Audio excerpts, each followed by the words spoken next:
안녕하세요. 네.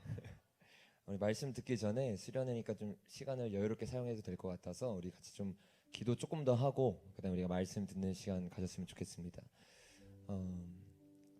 여러분 수련회 기대되시나요?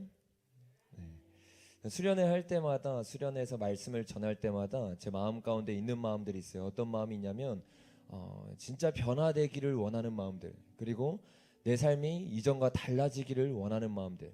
그리고 앞에서 말씀을 전할 때도 그 마음가짐이 다릅니다. 어떠한 마음가짐이냐면 주님 정말로 이 말씀을 통해서, 그리고 여기서 예배드리는 모든 사람들이 주님의 말씀 가운데 깨어지는 시간이 되게 하여 주시옵소서. 주님, 우리의 마음이 정말로 주님 앞에서 회개되는 시간이 되게 하여 주시옵소서. 저는 그런 마음으로 항상 이 자리에 섭니다. 여러분, 우리가 이 자리에 있는 이유는요, 그냥 단순히 놀기 위해서, 그리고 단순히 1년에 한 번 있는 행사를 하기 위해서 이 자리에 있는 것이 아니에요. 여러분, 어떤 마음으로 이 자리에 있는지 모르겠어요. 그러나 주님이 우리를 부르실 때는 한 번도 침묵단체로 우리를 부르지 않았어요. 주님은 어떤 마음으로 우리를 부르셨습니까? 날마다 내 자신을 부인하고 십자가를 지는 삶으로 나아오라고 말씀하셨어요. 그러니까 예수님을 따른다는 것은 내가 원하는 것을 얻기 위해서 나오는 것이 아니라는 것이에요. 주님이 뭐라고 했습니까? 먼저 그의 나라와 그의 의를 구하라고 말씀하셨어요.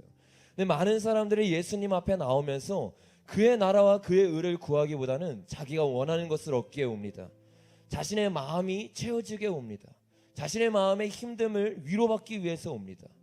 여러분, 우리가 이 첫 시간에 바로 마음을 잡았으면 좋겠어요. 여러분, 예배를 뭐하러 온다고 하죠? 예배 드리러 온다고 하죠. 예배는 받기 위해서 오는 게 아니에요. 예배는 내가 무엇인가를 얻기 위해서 오는 게 아니에요. 우리가 찬양한 것처럼 거룩하신 하나님 당신의 이름이 높아지세요. 거룩하신 하나님 당신의 이름만 영원히 높임 받으세요. 이렇게 찬양하고 예배하고 올려드리는 것이 우리의 예배라는 것이에요. 여러분, 이 시간에 어떤 은혜를 받기 위해서 왔다면 여러분 좀 착각하고 계신 거예요. 우리를 만드신 창조주 앞에 예배하기 위해 오신 거예요. 어떠한 말씀의 은혜를 받기 위해 온 것도, 어떠한 찬양을 통해서 내 마음이 뚫리기 위해 온 것도 아니에요. 주님 정말로 예배하기 원하는 마음들이 여러분 가운데 있습니까? 정말 그 예수님을 사랑하기 원하는 마음들이 있습니까? 우리가 이 시간에 이 수련회를 시작하기 전에 먼저 이게 뚫렸으면 좋겠어요. 아니, 마음가짐이 잘못됐는데 말씀 들으면 뭐예요? 마음가짐 자체가 내가 주님을 이용해 먹으려고 하는데, 주님을 통해서 뭔가 얻기를 원하는데 우리가 목이에요? 아니잖아요. 주님은 우리에게 영광 받으시기를 원하세요. 주님은 우리를 통해서 예배 받으시기를 원하세요. 주님은 우리를 통해서 내 삶을 내어드리기를 원하세요. 주님이 원하는 예배자들이 우리가 되어야 될 줄로 믿습니다. 이 시간에 우리가요 많이 예배드리고 기도해도 소용이 없어요. 마음가짐 자체가 주님이 아니에요. 주님이 중심이 아니에요. 그럼 어떻게 주님이 임할 수 있겠습니까? 초대교회 때 주님이 임했던 이유는 초대교회 가운데 주님을 향한 마음이 있었기 때문이에요. 주님을 향해 살기를 원했고, 주님을 위해 죽기를 원했고, 살아도 주를 위하여 죽어도 주를 위하여라는 마음이 있었다는 것이에요. 여러분, 오늘 우리의 마음 가운데 그 마음들이 회복됐으면 좋겠습니다. 제가 이 첫 시간부터 여러분에게 좋은 소리 하려고 온 것이 아니에요. 여러분의 마음을 위로하기 위해서 온 것이 아니에요. 여러분, 오늘 수련의 주제가 무엇입니까? 회심이에요. 회심. 내가 이전에 살던 것을 버려버려야 되는 것이에요. 내가 왕됐던 삶, 내가 원하는 대로 살았던 삶, 이것이 아니라 주님 당신이 왕이십니다. 우리가 찬양 시작할 때 어떻게 시작했습니까? 주님 당신이 왕이십니다 고백했죠. 근데 우리는 입술로만 고백해. 주님 당신이 왕입니다라고 목소리 높여서 찬양은 잘해요. 근데 내 삶은 주님이 왕이 아니에요. 삶과 신앙이 분리되어 있어요. 찬양을 열심히 하고 은혜 받은 것 같지만 은혜 받지 못했어요. 내 삶에서 주님은 여전히 나인 거야. 그래서 이 시간에 우리가 먼저 주님 앞에 좀 회개했으면 좋겠습니다. 주님, 내 마음가짐 바꾸기를 원합니다. 그냥 미지근한 마음으로 이 자리에 있는 것이 아니라, 그냥 잠들어 있는 영혼 그대로 오는 것이 아니라, 주님 우리의 영혼이 깨어나게 하여 주시옵소서. 주님 우리의 심령이 깨어나게 하여 주시옵소서. 이 자리에 회개의 영을 부어 주시옵소서. 주님 이 자리를 강타하여 주시옵소서. 이 시간 주여 세 번 외치고 주님 앞에 기도하며 나아가겠습니다. 주여,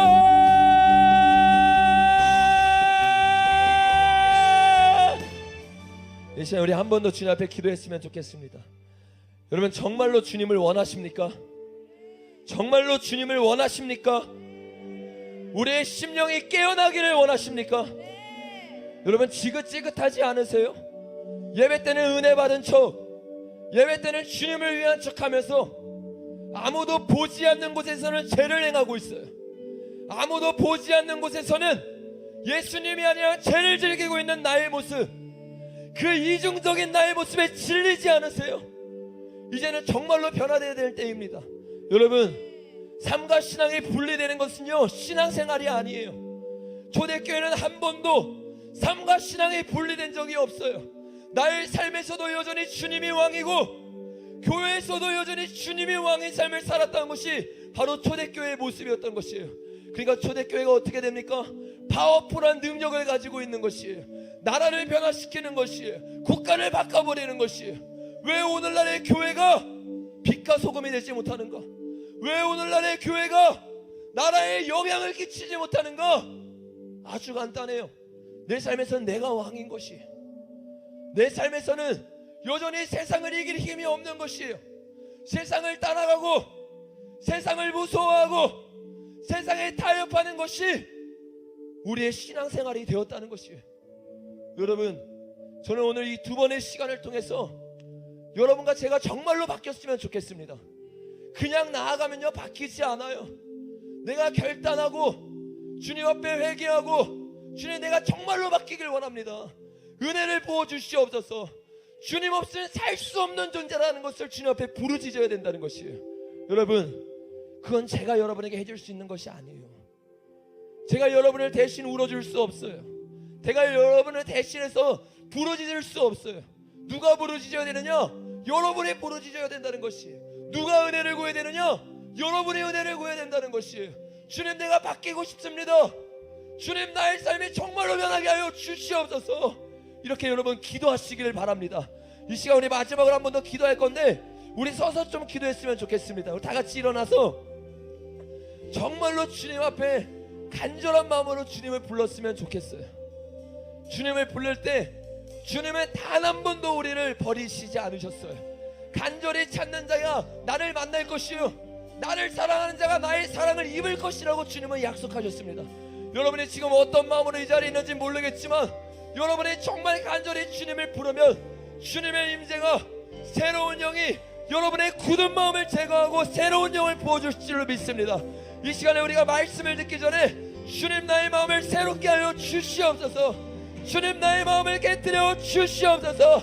이 예배가 끝난 후 진짜로 내 삶이 변화되게 하여 주시옵소서.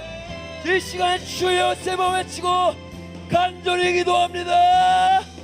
주여! 주님, 이 자리에 주님의 영광으로 덮어 주시옵소서. 주님, 우리의 심령이 깨어나는 시간이 되기를 원합니다. 주님, 이젠 고만고만한 신앙생활을 하지 않게 하여 주시옵소서. 정말로 주님께 올인한 신앙생활을 하게 하여 주시옵소서. 주님, 오합지졸이 아니라 족골리 군병이 아니라 예수 그리스도의 군병이 되게 하여 주시옵소서. 살아도 주를 위하여 죽어도 주를 위하여 나아가는 자들 되게 하여 주시옵소서. 살기 위해 주 따르지 아니하고 죽기 위해 주님 따르는 자들 되게 하여 주시옵소서. 그렇게 하실 주님을 기대하며 예수 그리스도의 이름으로 기도드렸습니다. 아멘. 여러분, 정말로 주님만을 따라가시는 자들 되시기를 바랍니다. 이 시간에 저도 이틀간의 시간 동안에 정말 다른 것 바라보지 않을 거예요. 사람도 바라보지 않을 거고 어떠한 인간관계도 바라보지 않을 겁니다. 그냥 이 자리에서 하나님이 주시는 그 메시지들만 전할 것이에요. 여러분도 이 메시지를 붙잡고 정말로 주님 앞에 회개하고 돌이키고 주님을 구하는 시간 되시기를 바랍니다. 여러분, 지금 이 나라가 굉장히 위기 가운데 있어요. 그리고 교회가 굉장히 위기 가운데 있습니다. 그런데 많은 사람들이 이것을 깨닫지 못하고, 심지어 교회조차도 이것을 깨닫지 못하고 잠들어 있어요. 그래서 이 시기 가운데 가장 중요한 것은 시대를 분별함이 우리 가운데 필요하다는 것이에요. 이 시대가 어떠한 시대인지, 이 시대를 통해서 주님이 어떠한 일을 하길 원하시는지, 또 이 시대를 통해서 사단이 우리를 어떻게 점령하기를 원하는지 우리는 정확하게 알아야 된다는 것이에요. 이것을 깨닫지 못하면 우리는 사단의 전략 가운데 동성애의 쓰나미와 같이 여러 죄의 쓰나미로 넘어지게 될 것이라는 것이에요. 아무리 교회 건물이 크고 사람들이 많이 모여도 이 죄의 쓰나미가 교회를 덮치는 순간 교회는 영적인 스피릿을 잊어버립니다. 그래서 우리는요, 이 시기 가운데 정확하게 깨어 있어야 되고 사단의 전략과 하나님의 전략을 분별해야 될 줄로 믿습니다. 그래서 저는 이틀간 여러분과 함께 말씀 제목 한번 따라해 보겠습니다. 청년이여, 시대를 분별하라. 청년이여, 시대를 분별하라. 청년이여, 시대를 분별하라는 제목으로 여러분과 이틀간 말씀을 나눌 거예요. 근데 오늘은 좀 실제적인 얘기보다 우리가 본론적인 얘기, 그리고 원론적인 얘기, 그리고 중심이 되는 얘기를 먼저 나누고 주님 앞에 나아가는 시간이 됐으면 좋겠어요. 저와 여러분이 느끼고 있든 못 느끼고 있든 아까 제가 말한 것처럼 대한민국은 큰 위기 가운데 있습니다. 그리고 그 반면에는 그 중심에는 교회를 무너뜨리려는 세력들이 있어요. 그래서 우리가 이것을 깨어나서 목숨을 걸고 싸워야 되고, 특별히 교회의 청년들이 일어나서 이것을 외치고 알리는데 힘을 써야 된다는 것이에요. 그런데 너무나 안타까운 것은 많은 청년들이 잠들어 있습니다. 그리고 많은 교회들이 잠들어 있어요. 성경에 보면 초대교회는요, 잠들어 있지 않았습니다. 깨어 있었어요. 그래서 수많은 나라들이 핍박을 했지만 그 핍박 가운데서도 살아남은 것이 바로 초대교회의 신앙이었다는 것이에요. 종교개혁자들도 마찬가지예요. 그들은 어떠한 핍박과 어떠한 박해가 오더라도 뜨겁게 부응하기 시작하고 그 가운데서 나라를 지키고 교회를 지키는데 성공했습니다. 여러분, 그들은 나라를 지키고 교회를 지키는데 성공했는데 왜 오늘날의 교회는 나라를 지키는 것은 둘째치고 교회도 지키지 못하는 상태가 되었을까요? 그 이유는 아주 간단해요. 그 이유가 뭘까요, 여러분? 한번 따라해 볼까요? 교회가 무너지는 이유는 영적인 스피릿이 죽었기 때문이다. 여러분, 우리는 지금 나라의 상황에 대해서 실제적으로 알아야 되고 깨달아야 되는 그런 상황 가운데 왔습니다. 그런데 나라의 상황을 깨닫기 전에 우리가 먼저 깨달아야 할 것이 있어요. 왜 나라가 이 지경이 되었는가? 왜 교회가 잠들게 되었는가? 그 일은 아주 간단한데 우리들이 잠들어 있다는 것이에요. 여러분, 신약시대의 교회의 개념은요, 건물이 아니에요. 여기 모여서 예배드리는 우리가 있기 때문에 이 자리가 교회가 되는 것이에요. 그러니까 다른 말로 우리 한 명 한 명 한 명이 교회이고 예수 그리스도의 몸인데 우리가 잠들어 있기 때문에 교회가 잠드는 거예요. 역사를 살펴보면요, 교회가 잠들면 나라는 잠들게 돼 있어요. 그리고 교회가 깨어나고 부흥이 되기 시작하면 나라도 자연스럽게 부흥이 일어납니다. 여러분, 우리나라 역사만 봐도 그러지 않습니까? 평양 대부흥이 일어나고 기독교 나라가 되었어요. 기도로 나라가 세워지고 성경 위에 손을 얹고 세워진 나라가 대한민국이에요. 그 가운데서 수많은 사람들이 예수님을 믿고 교회가 부흥하기 시작했어요. 그러면서 어떤 일이 일어났습니까? 나라도 같이 부흥하기 시작하는 거예요. 왜냐하면 나라가 주님 편에 서면 그 나라는 잘 될 수밖에 없다는 것이에요. 근데 지금의 나라의 위기는요, 교회가 부흥하고 부가 생기고 권력이 생기고 명예가 생기니까 점점 스피릿이 잊어지기 시작하는 거예요. 큰 건물들은 많이 생깁니다. 사람들은 많이 모이기 시작해요. 근데 문제가 뭐냐? 기도가 죽어간다는 것이에요. 예배가 죽어간다는 거예요. 예배를 들어보면 예배를 드리는 건지 침묵단체를 하는지 모르겠어요. 기도하는 것을 보면 진짜로 주님 앞에 기도하는 건지 기도하는 척을 하는 건지 모를 정도가 되어버렸다는 것이에요. 여러분, 70년대 80년대 한국교회는요, 정말로 목숨 걸고 기도했어요. 정말로 나의 인생을 걸면서 주님 없으면 안 된다는 것을 깨닫고 나아갔던 것이 그때의 교회들이었어요. 그러니까 그때 어떻게 했습니까? 아침에 일어나서 저녁까지 일을 했습니다. 그리고 밤같이 나와가지고 철혈하는 거예요. 새벽같이 나와서 새벽 기도를 드리는 거예요. 왜? 기도하지면 내가 살 수 없다는 걸 깨달은 거예요. 눈물을 흘리지 않고 오늘도 무릎 꿇지 않으면 주님 없이는 한 발짝도 나아갈 수 없다는 것을 처절하게 깨달은 것이에요. 근데 오늘날의 신앙은 어떻습니까? 주님이 없어도 살 수 있어요. 주님이 없어도 내 힘으로 다 해요. 주님을 의지하는 신앙이 너무나 사라졌다는 거예요. 그러니까 교회에 와서도 간절함이 없어요. 교회에 와서도 주님을 향한 갈망함이 없어요. 말씀을 듣는 태도부터 주님을 경외함이 없어요. 주님을 두려워함이 없어요. 주님을 진짜로 믿고 있는 건지, 내가 살아계신 하나님을 믿고 있는지, 아니면 우상을 믿고 있는지 그것부터 의심해야 될 정도가 되었어요. 여러분, 여러분의 신앙은 어떻습니까? 우리는 이 책임을 어떠한 대형 교회에 넘길 수 없어요. 우리는 이 책임을 목사님들에게만 넘길 수 없어요. 왜냐하면 교회는 목사님이 아니라 우리 모두이기 때문이에요. 결국에 우리가 잠들어 있고 우리의 심령이 죽어가고 있기 때문에 이 모든 일들이 일어났다는 것이에요. 그래서 제가 이 나라의 상황과 교회의 위기에 대해서 내일 자세히 나눌 건데, 이것을 나누기 전에 우리가 먼저 진짜가 되어야 된다는 것이에요. 우리가 먼저 깨어나야 된다는 것이에요. 왜 교회가 죽어가고 있는데 청년들이 안 일어나는 줄 아십니까? 상관없거든. 내 일이 아니거든. 내 삶의 주인이 아닌 거예요. 내 삶의 주인이 예수님이 아닌 거예요. 예수님이 아프든 예수님의 이름이 망령되이 여겨지든 말든 상관이 없어요.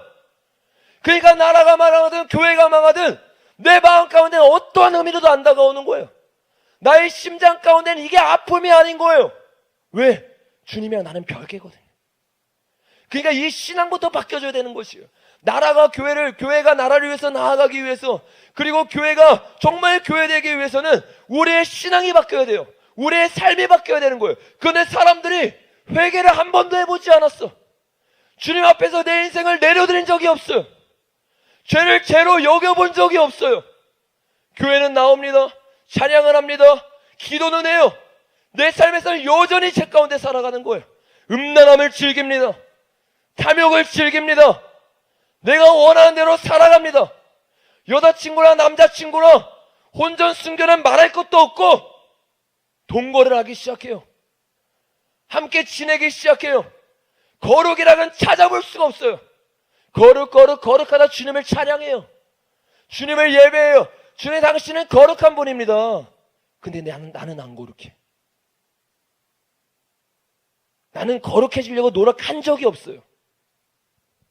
여러분, 고린도후서에서 말하기를 빛과 어둠은 함께할 수 없다고 말했어요. 그리스도와 벨리알은 함께할 수 없다고 말했어요. 야고보서에서는 단물과 쓴물이 한 원에서 나올 수가 없다고 그랬어요.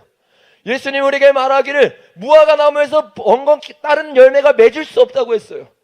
성경은 누누이 우리에게 똑같은 것을 말하고 있습니다. 삶과 신앙이 일치되지 않으면 그거는 가짜 신앙이라는 거예요. 오버더에서 주님이 뭐라고 말씀하시냐? 너희 검은 것 소리를 치우라는 거예요. 너희 음악 소리를 치우라는 거예요. 왜? 너가 아무리 노래를 잘하고 너가 아무리 찬양을 잘해도 내가 너의 찬양을 받을 수 없다는 것이에요. 너희가 죄 가운데 살아가면서 무슨 찬양을 하냐는 거예요. 너희가 여전히 죄를 사랑하면서 나를 사랑한다고 가증하게 말하지 말라는 거예요. 여러분, 우리는 이 말씀 앞에서 두렵고 떨림으로 서야 될 줄로 믿습니다. 여러분은 어떠한 삶을 살고 있습니까? 오늘 수련의 주제처럼 우리는 진실로 이 시간에 회심을 해야 되는 것이에요. 정말로 결단을 해야 되는 것이에요. 진짜가 되지 않고는 교회를 살릴 수 없습니다. 예수님을 따르는 제자가 되지 않고는 나라를 살릴 수 없다는 것이에요. 그것은 나의 의가 될 뿐이고, 그것은 나의 목소리만 될 뿐이고, 그것으로는 이 나라를 구원할 수 없어요. 왜냐하면 여호와의 구원은 사람의 많고 적음에 달린 것이 아니기 때문입니다. 여호와의 구원은 칼과 창에 달린 것이 아니기 때문입니다. 정말로 너가 하나님 편에 섰느냐? 정말로 너가 하나님의 제자이냐? 이것이 이 나라의 승패를 갈라놓는다는 것이에요. 이것이 교회를 살리느냐 죽이냐를 갈라놓는다는 것이에요. 여러분, 이것을 정확히 깨닫고 있었던 것이 링컨이에요. 링컨 대통령에게 한 부하가 와서 말합니다. 우리가 지금 전쟁 중인데 각하, 하나님께 기도해야 되지 않겠습니까? 하나님께 우리가 이기게 해달라고 기도해야 되지 않겠습니까? 그랬더니 대통령이 이렇게 말하는 거야. 아니라네. 우리가 해야 되는 기도 제목은 이기게 해달라는 기도 제목이 아니라 우리가 하나님 편에 서도록 하는 기도라네. 아멘입니까? 우리가 이 시간에 해야 되는 것은요, 나라를 살려주시옵소서, 교회를 살려주시옵소서. 너무 좋은 기도 제목이죠. 그래놓고 내 삶은 주님 편에 안 서 있어. 내 삶은 죄악을 즐기고 있어요. 여러분, 내가 아무리 나라를 위해 싸우고 교회를 위해서 목숨을 걸어도요, 이길 수 없는 싸움이 된다는 것이에요. 그래서 오늘 이 첫 시간에는요, 우리가 먼저 하나님 편에 서기를 원합니다. 우리가 먼저 내 삶을 바꾸고 내 삶이 정말로 주님 앞에 돌아가기를 원합니다. 여러분, 그래서 제가 가장 좋아하는 기도 제목이 있고 평생에 제 마음 가운데 새긴 기도 제목이 있어요. 그것이 무엇인지 한번 따라해 보겠습니까? 먼저 신자 되길 원합니다. 이것이 저의 평생의 기도 제목이에요. 사역자가 되기 전에, 목사가 되기 전에, 전도사가 되기 전에, 찬양 인도자가 되기 전에 주님 신자 되길 원합니다. 주님 예배자 되기를 원합니다. 수많은 사람들이 사람들에게 인정을 받아요. 사람들이 알아주는 사역자가 됩니다. 사람들이 보기에는 은혜 충만한 것 같아요. 3년만 교회 다녀도요, 서당계가 3년이면 풍어롭듯이 은혜 받은 척 할 수 있어요. 은혜로운 척 할 수 있어요. 찬양인도 누가 못합니까? 말씀 누가 못 전합니까? 다 전할 수 있어요. 시간이 지나가면 스킬이 쌓이고 노하우가 쌓입니다. 근데 주님이 그런 걸 보는 게 아니라는 것이에요. 너가 말씀 잘 전하느냐? 너가 찬양 사역 잘하느냐? 나는 그런 거 보지 않는다. 그러면 주님은 무엇을 봅니까? 너가 진짜 예배자냐? 너가 진짜 신자냐? 주님은 그걸 본다는 거예요. 우리 마태복음 7장 한번 펴보겠습니다. 성경의 책이 있으신 분은 마태복음 7장 21절 같이 한번 읽어봤으면 좋겠습니다.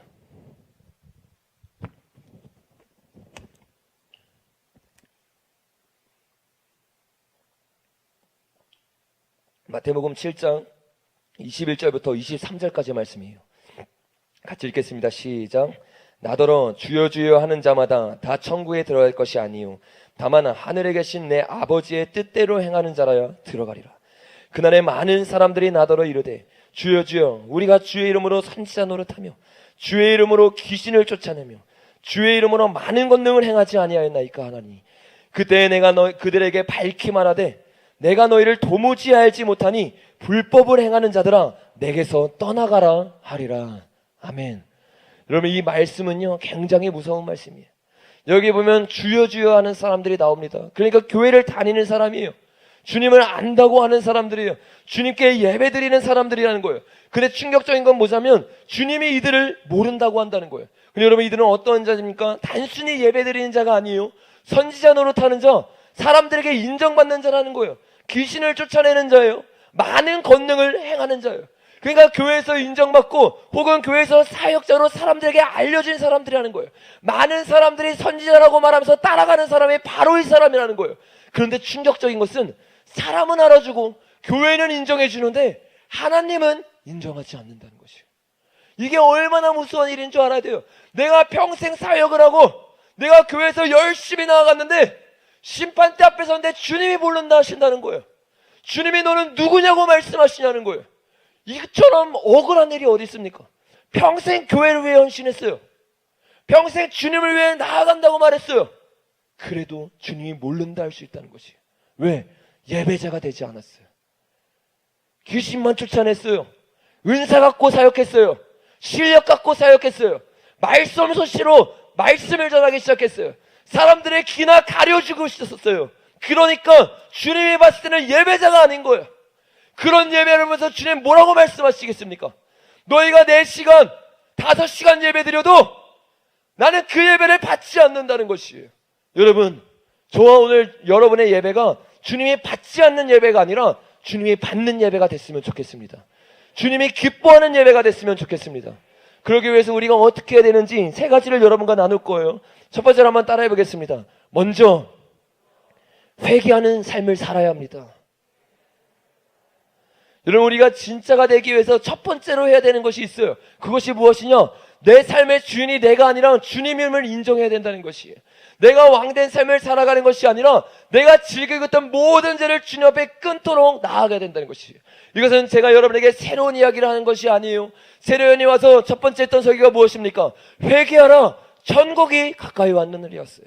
예수님이 와서 했던 첫 번째 설교는 무엇입니까? 회개하라, 천국이 가까이 왔느니라였어요. 모든 선지자들이 와서 첫 번째로 했던 설교는 회개하라는 것이에요. 왜? 죄를 짓고 있으면 주님과 가까이 나갈 수 없어요. 내가 사역을 한다 말하고 예배를 드린다고 말하지만 죄를 한 번도 회개하지 않았어요. 얼마나 충격적인 이야기인지. 죄를 두려움이 없어요. 죄를 싫어하는 마음이 내 안에 없어요. 죄를 끊기 위해서 몸부림친 적이 한 번도 없다는 것이에요. 특별히 청년 세대들이 그래요. 주님을 위해서 뜨겁게 열정적으로 찬양하고 땀 흘려가면서 예배를 드리는데 집에서는 죄를 이길 힘이 없는 거예요. 특별히 남자들, 음란함을 이길 힘이 없는 거예요. 여자들도 마찬가지로 시기하고 질투하고 그 모든 삶 가운데 있는 그 유혹들을 이길 영적인 근육이 없는 거예요. 그러니까 점점 괴로워지는 거예요. 제가 예전에 어떤 찬양 사역자에게 이런 말을 들은 적이 있어요.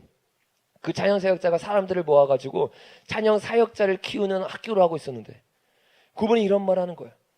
찬양 사역자가 되기 위해서 온다고 하는 사람들이, 목숨을 걸고 예수님을 따른다고 하는 사람들이 혼전 순결은 말할 것도 없고 혼전 동거 여러 가지 음란함들이 그들 가운데 있다는 것을 봤다는 거지.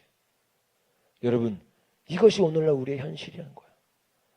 예수님 위해 목숨을 건다고 하면서 죄를 죄로 여기지 않아요. 여러분, 예레미야 7장 한번 가보겠습니다.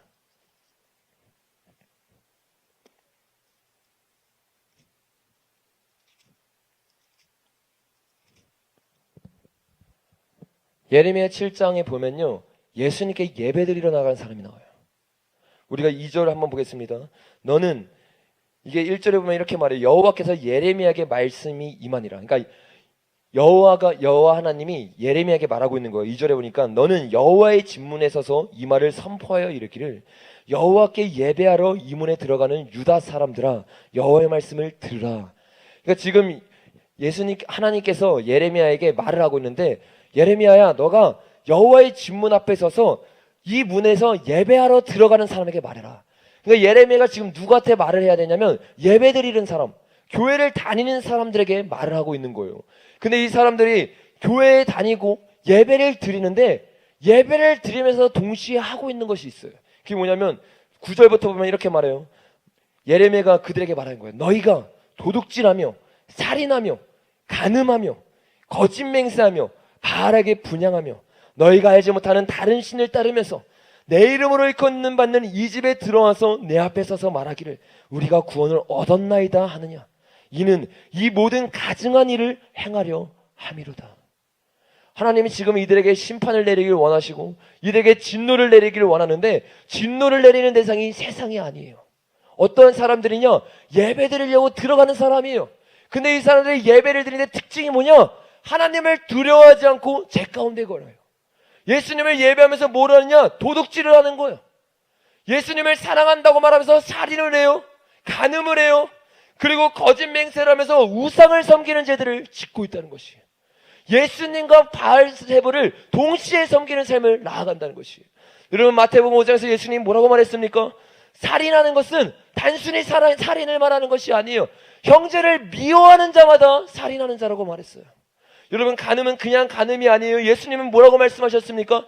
여자를 품고 의목을 품는 자마다 간음한 자라고 말했어요. 그러니까 예수님께 예배드리러 나오고 교회를 나온다고 말하면서 여자를 보고 음욕을 품는 자, 실제로 간음한 자가 아니어도, 실제로 살인한 자가 아니더라도 형제를 미워하는 마음을 가지고 그냥 그대로 교회에 나오는 거예요. 그리고 그 마음을 회개하지도 않아요.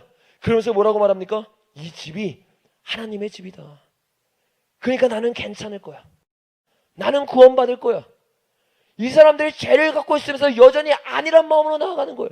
왜 이러한 일이 생겼느냐? 8절에 보면 그 이유가 나와요. 이렇게 말해요. 보라, 너희가 무익한 거짓말을 의존하는도다.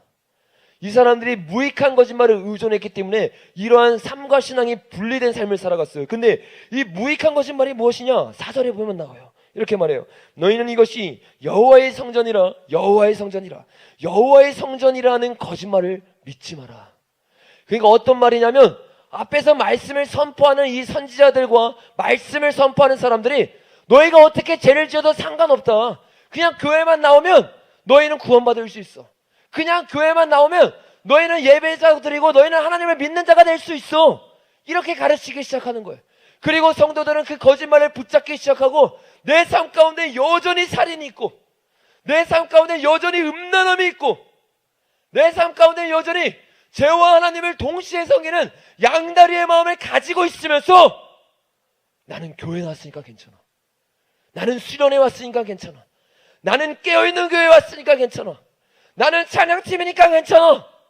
이런 안일한 생각을 가지고 있다는 것이에요. 그러나 여러분, 똑똑히 기억하십시오. 사람의 관점과 주님의 관점은 완전히 다르다는 것이에요. 사람이 보기에는 평강하다 그랬어요. 괜찮다고 말했어요. 이대로 살아도 된다고 말했어요. 근데 예수님은 뭐라고 말합니까? 여러분 11절에 보니까 이렇게 말해요. 내 이름으로 일컫는 받는 이 집이 너희 눈에는 도둑의 소굴로 보이느냐. 이게 하나님의 관점이었다는 것이에요.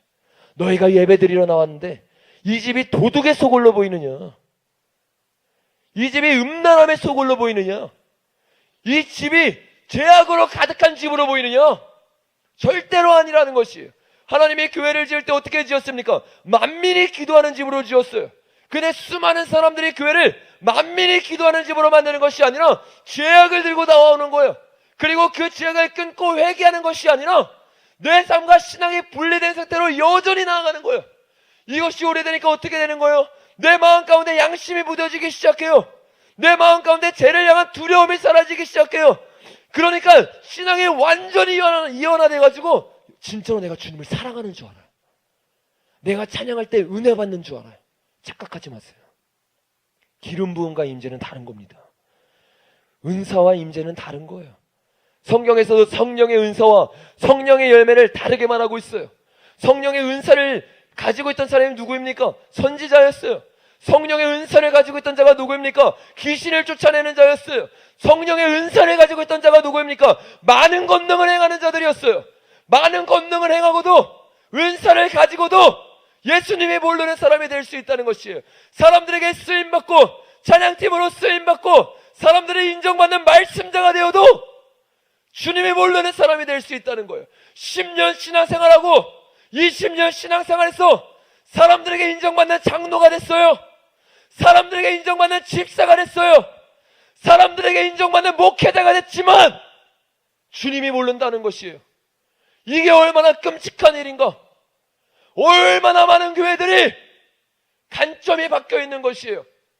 땅의 관점으로 나아가기 시작하는 것이에요.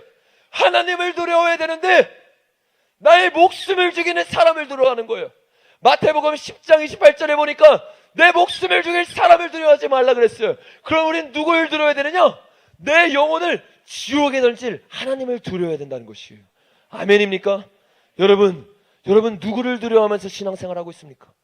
여러분이 사람을 두려워하면서 신앙생활하니까 우리의 신앙생활은 어떻게 됩니까? 종교놀이가 되는 거예요. 사람 앞에서 잘 보이려고 하는 거예요. 그게 바리새인들이었어요. 그게 서기관이었어요. 누구보다 열심히 기도했어요. 누구보다 열심히 찬양했어요. 누구보다 열심히 언급했어요. 그런데 주님이 말씀하시기를 너희는 회칠한 무덤과 같다는 것이에요. 겉은 깨끗해요. 겉은 사람이 보기에 인정받을 만해요. 그런데 그 속에는 생명이 없는 거예요. 그 속에는 죽음이 가득한 것이에요. 예수님은 길과 진리와 생명인데 예수님을 믿는다고 말하고 교회를 다닌다고 말하는데 내 안에 생명이 없는 거예요. 내 안에 여전히 죽음이 가득한 거예요. 사망이 가득한 거예요. 죄악 가운데 여전히 살고 있는 거예요. 근데 사람은 인정해. 얼마나 무서운 삶입니까? 이 종교놀이라고 있었던 것이 다윗 시대의 이스라엘 백성들이었어요. 이스라엘 백성들은 말합니다. 우린 좋은 칼을 가지고 있어. 우리는 좋은 갑옷을 입고 있어. 우리는 수많은 군대를 가지고 있어. 그러면서 자기들끼리 말해요. 아, 우리는 뛰어난 군대야. 아, 장군님 당신의 칼은 멋있습니다. 당신의 갑옷은 천하무적입니다. 그렇게 자기들끼리 종교놀이라고 있는데 골리앗이라는 세상의 거대한 군대가 나타났어요. 그러니까 어떻게 합니까? 그 앞에서 찍소리도 못해요. 교회 안에서는 세상을 다 때려잡을 것처럼 말해요. 교회 안에서는 누구보다 뛰어난 것처럼 말해요. 누구보다 신앙생활 좋은 것처럼 말해요. 거대한 쓰나미가 내 앞에 딱 닥치니까 다 타협하기 시작하는 거예요. 아무도 목소리를 내지 못하는 거예요. 이게 종교놀이의 실체라는 거예요. 아무리 찬양을 하고 아무리 영의 찬양을 하고 주님의 마음을 안다고 떠들지만 오늘날의 교회가 종이 속의 호랑이가 되었다는 것이에요. 주님은 한 번도 우리를 교회의 빛과 소금으로 부른 적이 없어요. 주님은 우리를 세상의 빛과 소금으로 부른 것이에요. 이것을 정확히 깨달아야 되는 것이에요. 얼마나 많은 사람들이 교회에서 인정받기를 원하는지, 교회에서만 잘 되기를 원해요. 교회에서 사역하면 자기가 잘하고 있다고 착각해요. 세상에 아무런 영향도 못 주면서, 세상을 흔들 수 있는 힘도 없으면서. 왜? 종교놀이에 세뇌되어 버린 거예요. 이 종교의 틀이 깨어져 버려야 되는 거예요. 이 종교의 틀이 깨어질 때 누가 나옵니까? 다윗이 나오는 거예요. 다윗은 이 종교의 틀이 없었어요. 갑옷도 입고 있지 않았어요. 칼도 가지고 있지 않았어요. 그러나 다윗은 무엇이 있었습니까? 하나님 편에 섰다는 것이에요. 하나님과 함께 했다는 것이에요. 하나님과 교제를 나누면서 나아가기 시작했다는 거예요. 그러니까 사람들이 보지 못하는 걸 볼 수 있는데 그게 뭐냐? 하나님과 동행함이 있는 거예요. 그러니까 이 종교놀이를 하던 자들이 다 두려워하는데 세상 앞에 맞설 수 있어요. 하나님 이름에 망령되이 여겨지는 것을 도저히 참을 수 없는 삶 가운데 나아가는 거예요. 왜? 주님이 내 삶의 전부이니까. 이 다윗은요, 종교놀이라는 게 아니라 내 삶 가운데 회심이 일어난 것이에요. 내 삶 가운데 죄를 끊음이 있었던 것이에요. 내가 내 삶의 주인이 아니라 주님이 내 삶의 주인이라는 이 확신이 있었던 것이에요. 내 왕이, 나의 왕의 이름이 그 사람 앞에 망령되이 여겨지고 있으니까 어떻게 가만히 있을 수 있어요? 근데 왜 가만히 있느냐? 내 왕이 아니거든. 나랑 상관이 없거든. 그러니까 나아갈 수 없는 거예요. 여러분, 여러분의 삶은 어떻습니까? 이 예레미야 사람들처럼 혹시 예배드리는 열심히 나오는데 이런 죄악들이 여러분 가운데 있지 않습니까? 여러분, 우리가 말씀 다시 한번 좀 봤으면 좋겠습니다. 우리 역대 열왕기에 하루 가서 봤으면 좋겠어요. 열왕기하 22장.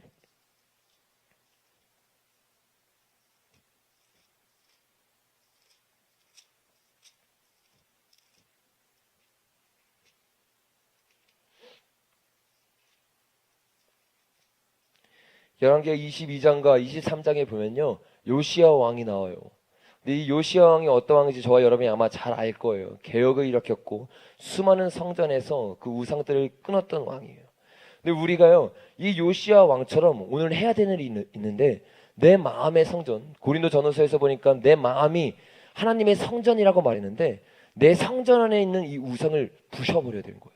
내 성전 안에 있는 이 죄악들을 끊어버리는 일들을 우리가 앞으로 나아가야 되는데, 어떻게 이 요시야 왕이 이런 개혁을 할 수 있었는지 좀 살펴봤으면 좋겠어요. 제가 한번 여러분에게 읽어드릴게요. 8절이에요. 22장 8절부터 보니까 대제사장 hil기야가 서기관 사반에게 이르되 내가 여호와의 성전에서 율법책을 발견하였노라 하고, hil기야가 그 책을 사반에게 주니 사반이 읽으니라. 이 사람들이 청소를 하고 있었는데 청소를 하다가 여호와의 성전에서 뭐를 발견했느냐면 율법책을 발견했어요. 근데 이것을 이제 왕에게 갖고 갑니다. 그 왕 앞에서 이것을 읽어주기 시작하는 거예요. 그러니까 11절에 보니까 왕이 그 말씀을 듣고 이렇게 반응해요. 왕이 율법책의 말을 듣자 곧 그의 옷을 찢으니라.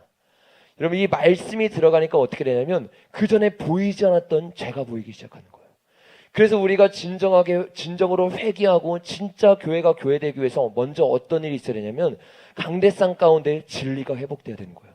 타협하지 않은 말씀이 회복돼야 되는 것이에요.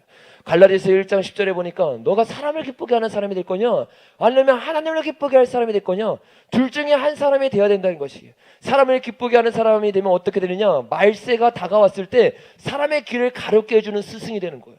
그래서 사람들이 듣기 좋아하는 소리랍니다. 사람들이 원하는 소리래요. 근데 하나님이 종이 되면요 어떻게 하느냐, 진리만을 외치는 거예요. 오늘날 교회 가운데 진리가 사라졌어요. 교회 강대상에서 가만히 말씀을 듣고 있는데 복음이 없어요. 좋은 소리는 있고 좋은 강의 있는데 예수님이 빠져버린 거예요. 구세군의 창시자 윌리엄 부스가 이런 말을 했어요. 아이러니하게도 오늘날의 설교, 19세기 설교를 말하는 거예요. 19세기 설교 가운데는 예수님이 빠져있다. 얼마나 충격적인 이야기예요. 교회는 나오는데 교회에 예수님이 없어요. 많은 이야기가 오고 가요. 30분, 40분, 1시간 동안 많은 이야기를 하는데 예수님에 관한 이야기는 없어요. 복음에 관한 이야기가 없어요. 그런데 여러분, 이게 19세기에만 이야기입니까? 아니라는 거예요. 오늘날도 마찬가지라는 거예요. 수많은 교회 가운데서 예수님의 이름이 빠져버렸어요. 예수님의 이름을 높이고 예수님의 영광 받는 것이 예배인데 예수님의 이름은 온갖 간데 없고 사람들을 위로해주는 말만 있어요. 사람들이 일주일 동안 힘들게 살고 왔으니까 그 사람들을 세워주는 말만 해요. 여러분, 이것은 예배가 아닙니다. 이것은요 세상에서 하던 강의예요. 그 강의에 가면 됩니다. 교회에 올 필요가 없어요. 교회는 그런 것을 들으러 온 것이 아니에요. 교회는 살아계신 예수님의 말씀을 들으러 온 것입니다. 교회는 타협하지 않은 하나님의 말씀이 선포되는 것을 갈망하면서 오는 것이 교회의 원래의 목적이라는 것이에요. 그래서 이 교회에서 진리가 회복될 때 진짜로 교회가 교회될 수 있다는 것이에요. 여러분, 열왕기하 22장 잠깐 손에 꽂아놓고 우리가 사도행전 2장 먼저 한번 가봤으면 좋겠어요. 성경책 많이 찾아볼 건데 이틀 동안 여러분 좀 훈련해 보시면 좋을 것 같아요. 성경책 찾는 훈련을. 사도행전 2장이에요.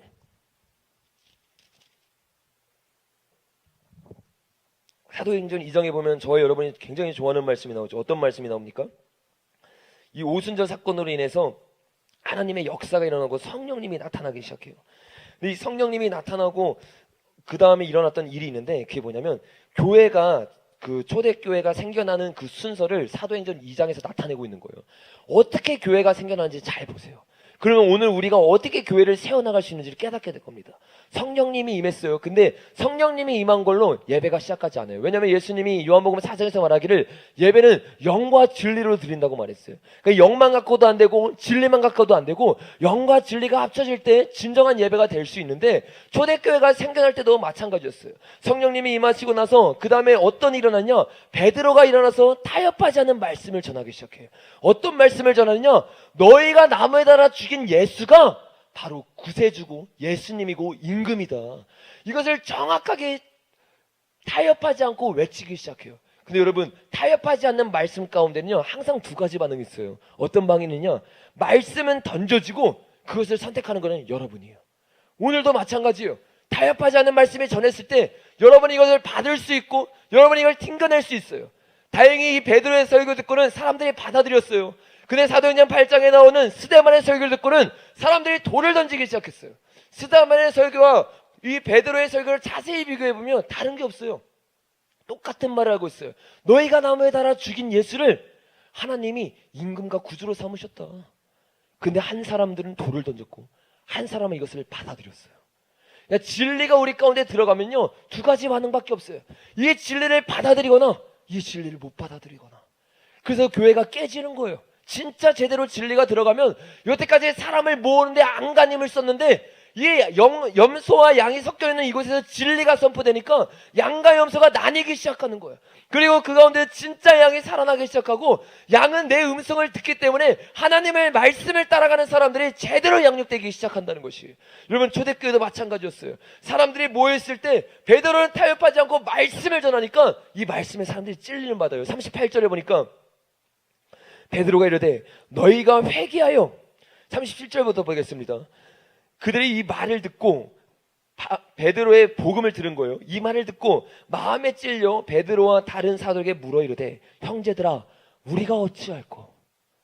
여러분, 말씀을 듣고 우리 가운데 당연히 첫 번째로 일어나야 되는 반응은 뭐냐면 우리가 어찌할 거예요. 우리가 어찌할 거. 이게 진짜 말씀의 위력이에요. 타협하지 않는 복음의 위력이에요. 이 복음 가운데 우리가 어찌할꼬 하니까 베드로가 이렇게 말해요. 베드로가 이르되 너희가 회개하여 각각 예수 그리스도의 이름으로 세례를 받고 제사함을 받으라. 그리하면 성령을 선물로 받으리니. 아멘입니까? 여러분, 우리가 가장 먼저 해야 되는 것은 진리를 회복해야 되고 이 진리를 회복하고 그 다음에 있어야 되는 것은 우리가 회개하여서 주님을 믿어야 될 줄로 믿습니다. 근데 이런 일이 일어났을 때 놀라운 일이 일어나요. 말씀이 선포되고 이 말씀을 받아들이고 회개하면 어떤 일이 있느냐? 41절만 우리가 큰 목소리 한번 읽어보겠습니다. 시작.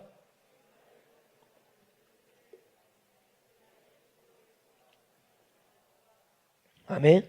잘 보세요. 여기 변화가 있어요. 이 말이 뭐죠? 그 말? 베드로의 복음이에요. 복음을 듣고 이 사람들이 회개를 했어요. 그 말을 받은 사람들이에요. 예수님을 믿던 사람들이 아니에요. 교회를 다니던 사람들이 아니에요. 그냥 사람들이었어요. 근데 이 말을 받았어. 세례를 받음에 이날에 신도의 수가 3,000여 더하더라.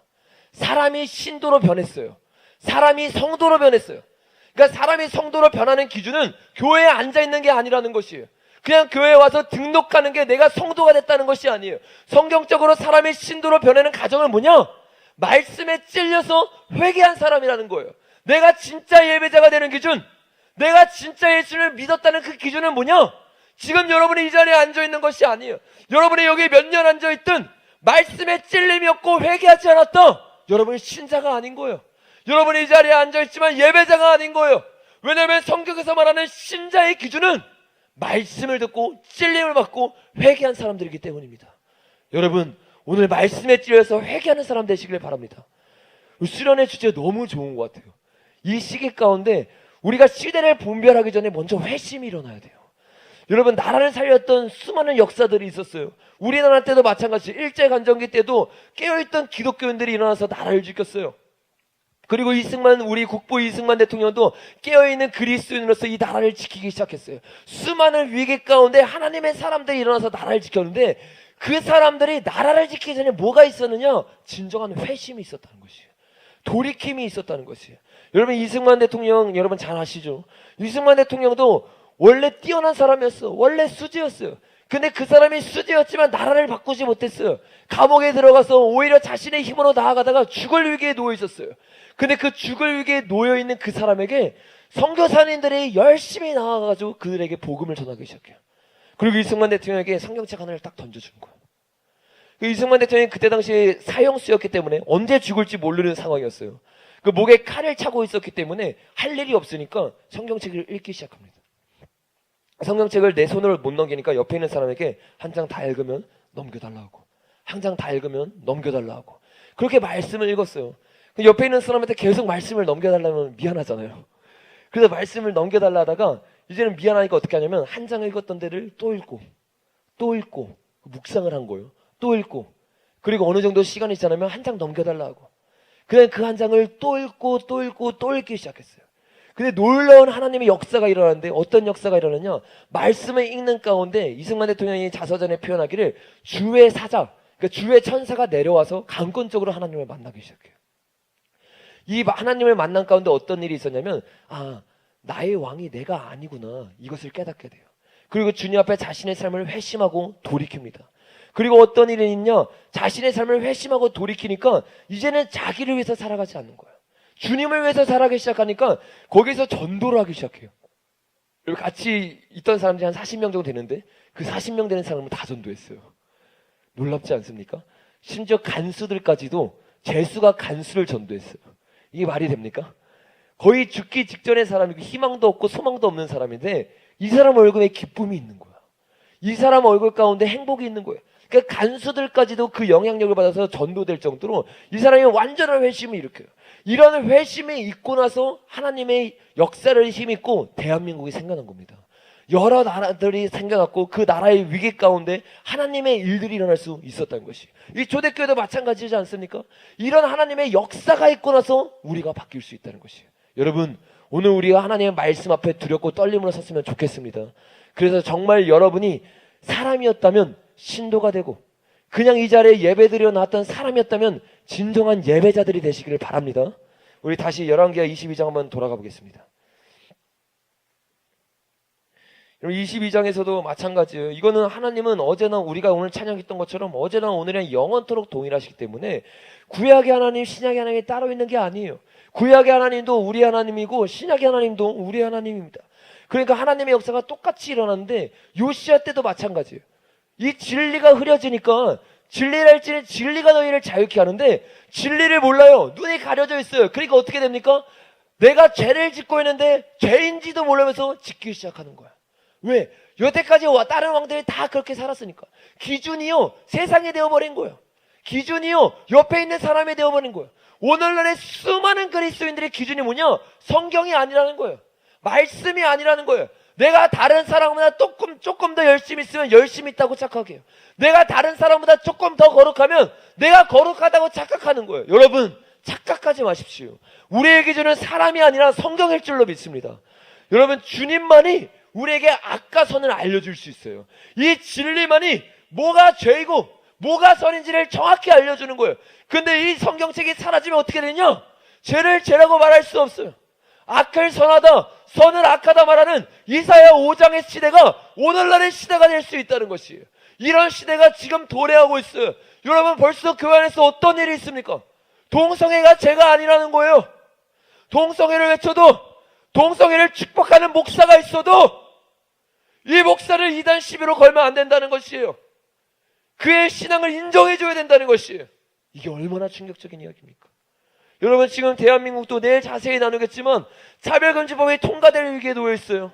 이것에 대해서 교회들이 깨어나야 됩니다. 아멘이십니까? 청년들이 깨어나야 됩니다. 아멘이십니까? 왜 그렇습니까? 차별금지법이 통과되면요, 이 나라뿐만 아니라 교회가 희망이 없어요. 저는요, 호주에서 신학교를 다녔습니다. 호주에서 신학교를 나오면서 여러분 어떤 일이 있었냐면, 학교에서 교수님이 동성애를 옹호하기 시작해요. 학교에서 교수님이 동성애를 찬성하기 시작해요. 이게 말이 됩니까? 성경에서는 분명히 동성애가 죄라고 말해요. 성경에서는 분명히 죄를 죄라고 말하고 있는데, 하나님의 말씀을 가르치는 신학교에서 죄를 죄라고 안 가르쳐요. 동성애를 옹호해야 되는데요. 동성애자들을 우리가 가까이 해야 되는데요. 동성애자들 우리가 불쌍히 여겨야 되는 거 맞죠? 근데 그것을 넘어서서 그들의 죄까지 품어줘야 된다는 것이에요. 이것을 버젓이 신학교에서 가르치고 있는 거예요. 저 신학교를 졸업해야 목사 한수를 받을 수 있기 때문에 조용히 넘어가려고 그랬어요. 근데 제가 그것을 조용히 넘어갈 수 없었던 계기가 있어요. 그게 뭐냐? 저는 좀 나이가 들어서 신학교를 갔지만 20살, 21살 돼서 막 들어온 친구들이 있었어요.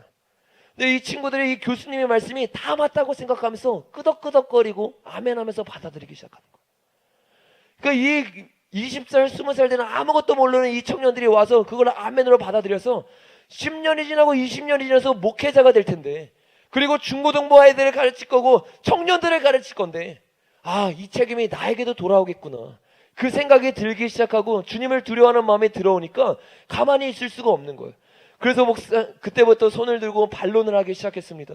교수님, 이거는 성경에 말하는 것과 다르지 않습니까? 교수님이 말하고 있는 내용과 하나님의 말씀이 배치되지 않습니까?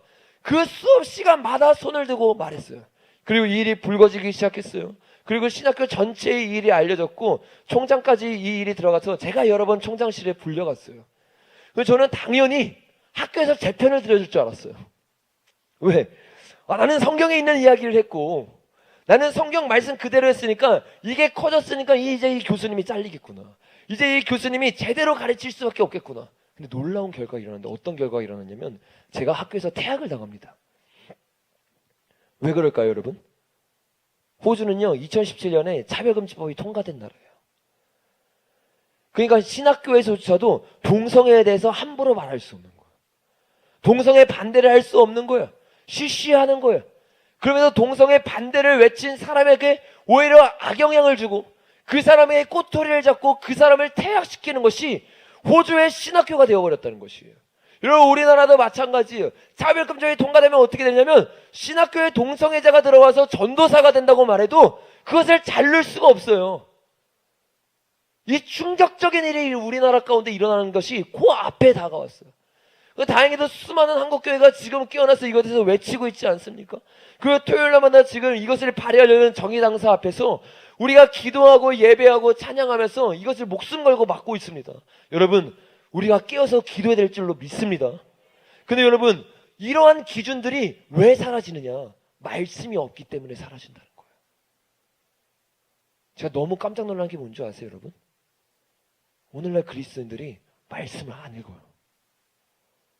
말씀 진짜 너무 안 읽어. 하나님의 말씀을 들으면 잘 와요. 목사님의 말씀은 잘 들어요. 근데 내가 말씀을 읽은 훈련이 안 돼 있어. 근육이 없어요. 1시간 말씀 읽는 사람 매일? 저 대한민국 기독교는 1% 될까요? 이게 우리의 현실이라는 거예요. 여러분 어떻습니까? 혹시 여러분의 성경책에 손을 대어본 지 너무 오래되지 않았습니까? 여러분 성경책에 먼지가 쌓이지 않았습니까? 레이기 이런 데는 막 펴보지도 않은 거 아니에요? 만약에 그렇다면 우리가 죄를 죄로 여길 수 없는 이유가 여기에 나타난다는 거예요. 죄를 두려워하지 않는 이유가 여기서 나오는 거예요.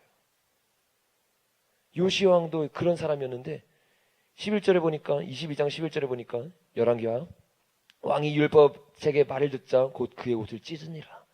하나님의 진리가 들어가니까 그 마음 가운데 심령에 굳어있던 마음이 부드러워지기 시작하는 거예요. 16절에 보니까 여호와의 말씀이 내가 이곳과 그 주민에게 재앙을 내리되 곧 유다 왕이 읽은 책의 모든 말대로 하리니 이는 이 백성이 나를 버리고 다른 신에게 분향하며 그들의 손의 모든 행위로 나를 경노하게 하였습니다.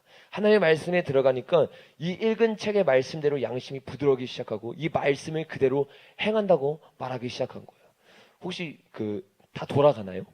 집으로? 여기 막차가 몇 시인가요? 제가 몇 시까지 말씀을 전해야 되죠?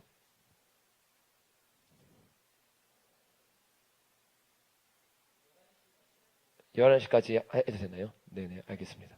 아직 1대지도 안 끝나서. 괜찮으세요? 네, 어차피 우리 수련회 때 목숨 걸고 온 거죠? 그래서 우리가 말씀 듣고 정말 이 앞에서 회개하고 좀 돌이키는 시간을 가졌으면 좋겠습니다. 필요한 사람 자도 됩니까? 예, 알겠습니다. 이런 일이 일어나고 율법책이 들어오고 진리가 들어오기 시작하니까 이 사람들의 양심이 깨어나기 시작하는 거예요. 여러분 어떤 일이 일어나면 23장을 한번 넘어가 볼까요? 23장을 넘어가서 이제 요시아의 개혁이 일어나요. 시간 관계상 제가 짧게 한번 읽어드리면 4절에 보니까 왕이 대제사장 힐기야와 모든 부제사장들과 문을 지킨 자들에게 명령하여 바알과 아세라와 하늘의 일월 성신을 위하여 만든 모든 그릇들을 여호와의 성전에서 내다가 예루살렘 바깥 기드론 밭에서 불사르고 그것들의 죄를 베델로 가게 하고. 여러분 이 말을 들으면서 우리가 요시아를 보면서 와 대단하다 그러죠. 근데 저는 이 말씀을 보면서 더 충격을 받는 부분이 있습니다. 그것이 무엇입니까? 여러분 이스라엘 백성이 어떤 백성이에요? 하나님의 군대라는 백성이에요. 하나님의 백성이라고 말하고 하나님이 나의 왕이라고 섬기는 나라예요. 근데 이 요시야 왕이 깨닫기 전에 그 전에 있던 왕들이 어떤 일을 했느냐? 예배를 드리고 주님 앞에 나와서 경배하고 주님을 사랑한다고 말하면서 어려운 일이 있을 때마다 주님 앞에 예배 드리는 이 이스라엘 나라가, 이 왕국이 요시야 왕 전까지는 우상들을 여호와의 성전에 넣어놨다는 거예요. 여러분 7절에 보니까 이렇게 말해요. 또 여호와의 성전 가운데 남창의 집을 헐었으니. 이 여호와의 집에 또 뭐가 있었냐면 남창. 그러니까 창녀인데 남자 창녀인 거예요. 그러니까 이 동성애동하고 이 끔찍한 음란한 가운데 있던 이 사람들이 어디서 지냈냐? 여호와의 성전에서 지내기 시작했다는 것이에요. 얼마나 충격적입니까? 15절에 보니까 또한 이스라엘에게 범죄하게 한 느밧의 아들 여로보암이 베델에 세운 제단과 산당을 왕이 헐고 또 그 산당을 불사르고 빻아서 가루를 만들며 또 아세라 목상을 불살랐더라. 이 끔찍한 죄악들이 어디에 있느냐? 여호와의 성전 안에 있었다는 것이. 여러분 오늘날 우리의 성전이 아까 제가 뭐라고 했습니까? 우리의 마음이라고 했어요. 지금 우리의 마음도 이럴 수 있다는 것이에요. 진리가 내 안에 안 들어가고 죄를 제된 설교를 우리가 듣지 못했다면 내가 죄를 즐기고 있고 내 마음의 성전 가운데 죄를 여전히 가지고 있으면서도 깨닫지 못하고 있을 수도 있어요. 어떤 사람들이 예수님을 믿는다고 말하고 교회를 다닌다고 말하고 하나님 앞에 예배 드린다고 하는 사람들이 이러한 삶을 살 수 있다는 것이에요. 오늘 저와 여러분의 눈이 열리기를 바랍니다. 오늘 저와 여러분의 마음 가운데 죄를 제대게 보는 눈이 열릴지어다. 아멘입니까? 여러분 이것이 열리지 않으면 우리는 사대교와 같이 살아도 사는 게 아니에요. 살아도 죽은 것처럼 예수님이 마태복음 23장에서 말한 것처럼 회칠함당같이 살아가는 사람이 되어버리는 것이에요. 여러분이 영적인 눈이 열려야 되는 것이에요. 그래서 예수님 우리에게 뭐라고 말합니까? 귀 있는 자들은 성령님이 하는 말씀을 들으라는 거예요. 교회에게 주님이 뭐라고 말씀하느냐? 너희가 헐벗고 너희가 굶주린 것을 봐야 된다는 것이에요. 너희 눈이 멀어서 이것을 보지 못하는 것이에요. 바리새인과 서기관처럼 보아도 보지 못하고 들어도 듣지 못하는 상태가 되어버리는 거예요. 나의 실상을 보지 못하면 희망이 없다는 것이에요. 회개할 수가 없는 거예요. 내가 잘났다고 생각하는 거예요. 나는 잘 갖고 있다고 생각하는 거예요. 화 있을진저 나의 실체를 보게 되기를 바랍니다. 주님 앞에 두렵고 떨림으로 서기를 바랍니다. 그 말씀 앞에 두렵고 떨림으로 서야 되는 것이요. 여러분 우리가 우리의 죄를 볼 수 있는 유일한 방법은요 하나님의 말씀과 주님의 영광 앞에 서는 것이에요. 여러분 이사야 선지자는 당대의 선지자였어요. 누구보다 거룩한 사람이었어요. 그런데 그 거룩한 사람이 스랍 천사들이 거룩하다 외치는 하나님의 영광 앞에 서게 됐어요. 그러니까 어떤 일이 일어납니까? 그 앞에 꼬꾸라지기 시작하는 거예요. 그 앞에서 회개하기 시작하는 거예요. 회개는 단순히 내가 알고 있는 죄를 회개하는 것이 아니에요. 주님의 영광 가운데 내가 보아도 보지 못했던 죄, 내가 들어도 듣지 못했던 이 끔찍한 짓들을 회개하는 것이라는 것이에요. 여러분, 오늘날 우리의 회개가 단순히 겉만 회개하는 것이 아니라 주님의 영광 가운데 여러분의 속이 회개되기를 바랍니다. 여러분의 속에서도 불태워지기를 바랍니다. 그래서 오늘은 주님 앞에 이런 결단을 해야 돼요. 이 요시야 왕이 이 진리 앞에 두렵고 떨림을 서니까 어떤 일이 일어나요? 15절 말씀 우리 같이 한번 읽어볼까요? 열왕기하 23장 15절이에요. 시작.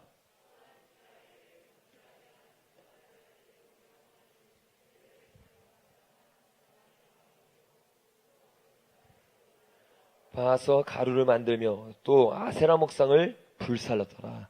아멘. 우리는 오늘 우리 안에 있는 우상을 불사르고 빻고 부셔버려야 될 줄로 믿습니다. 하나도 남겨놓으면 안 돼요. 이 요시야 왕은요, 이걸 깨달으니까 그냥 기준이 사람이 아니라 무조건 진리예요. 근데 많은 사람은 어떻게 하는 줄 아세요? 아, 내 그 앞에 있는 왕이 한 만큼만 하면 되지. 내 옆에 있는 사람이 한 만큼만 하면 되지. 그게 역대 왕들이었어요. 하나님의 말씀 뭐고 상관이 없어. 그냥 내가 저 왕보단 조금 더 잘하면 돼. 여러분의 기준은 무엇입니까? 성경입니까? 아니면 세상입니까? 만약에 여러분의 말씀이 성경이라면 오늘 여러분 가운데 어떤 우상들을 태워야 되는지 우리 갈라디아서 말씀 한번 보겠습니다. 갈라디아서 5장이에요.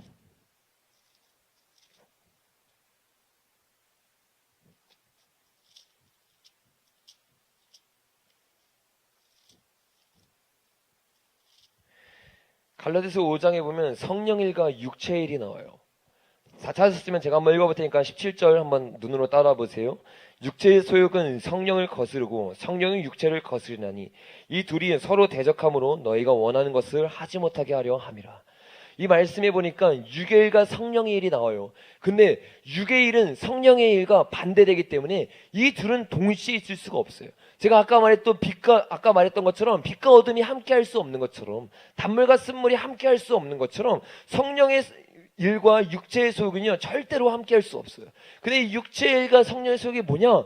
하나님이 우리에게 말해주고 있는데 우리가 한번 19절부터 한번 보겠습니다. 19절부터 21절까지 우리 큰 목소리로 한 목소리로 한번 읽어보겠습니다. 시작.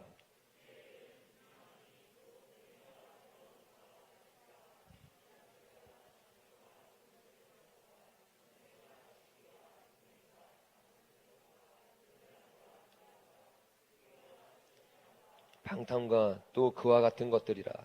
전에 너에게 경계한 것 같이 경계하노니 이런 일을 하는 자들은 하나님의 나라를 유업으로 받지 못할 것이요. 아멘. 여러분, 저는 지금 성경에 있는 말씀 가지고 그대로 얘기하고 있습니다. 성경에서 지금 우리가 읽었던 죄들이 우리 가운데 있으면 뭐라고 말하냐면 하나님의 나라를 유업으로 받지 못한다고 말해요. 굉장히 충격적인 이야기예요. 우리의 죄의 기준이 바뀌어야 된다는 것이에요. 우리는 간음한 것만 큰 죄라고 생각해요. 우리는 살인한 것만 큰 죄라고 생각해요. 근데 하나님은 그 죄들만 지옥 간다고 말하고 있지 않아요. 어떤 죄들이 있습니까? 육체의 일은 분명하니 음행이 있어요. 여기 정말로 여러분 음행 가운데 중독된 자들 있을 수 있습니다. 오늘 회개하셔야 돼요. 주님 앞에 마음 찢으셔야 돼요. 그대로 있으면 여러분 지옥 갑니다. 정말로 지옥 가요. 이런 말을 들은 적이 있어요. 북한은 전국이 요새와 한국은 전국이 모텔화. 이만큼 한국이 음란한 가운데 빠져 있어요. 근데 시대가 발전하면서 지금 어떻습니까? 이 스마트폰 하나만 있으면 이 음란함에 중독될 수 있는 게 그냥 지금 이 나라가 되었어요. 전세가 되었어요. 아무도 없는 곳이라고 말하지만 사실은 아무도 없는 것이 아니라 한 세상이 우리 가운데 있는 거야. 그래서 여러분 골방에서 기도할 때 예수님 뭐라고 말씀하세요? 골방에 문을 닫고 기도하라고 말하잖아요. 핸드폰 들고 있으면요 문을 닫은 게 아니에요. 여러분 기도할 때 핸드폰 끄고 기도하시길 바랍니다. 여러분의 골방에서 정말로 문을 닫고 주님 앞에 나아가야 돼요.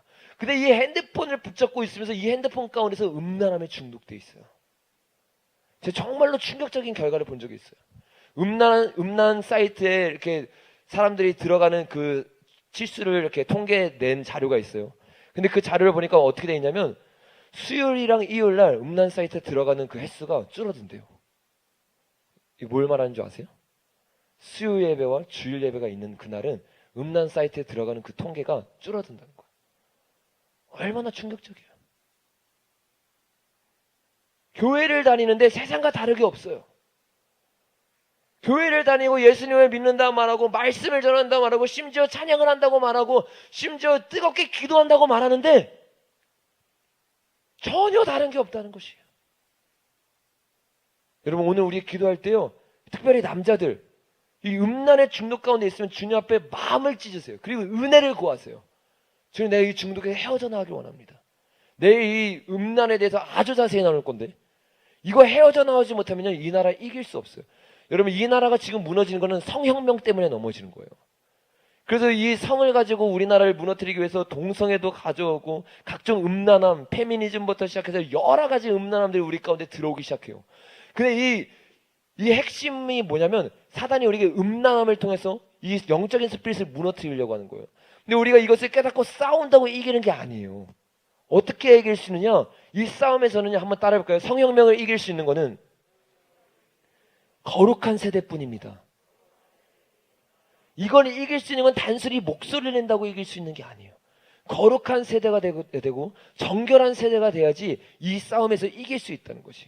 그래서 여러분들 오늘 정말로 주님 앞에 음란함을 회개하시길 바랍니다. 그리고 더러운 것과 호색과 우상숭배, 주술, 원수 맺는 것, 이런 것만 죄가 아니에요. 그 다음에 또 뭐가 있어요?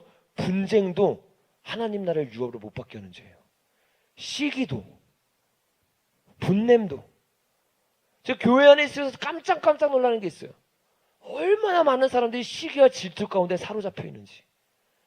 어떤 사람이 세워지면 그것 때문에 시기해요. 어떤 사람이 좀 더 잘나면 그거 갖고 질투하고 그거 갖고 분열이 일어나요.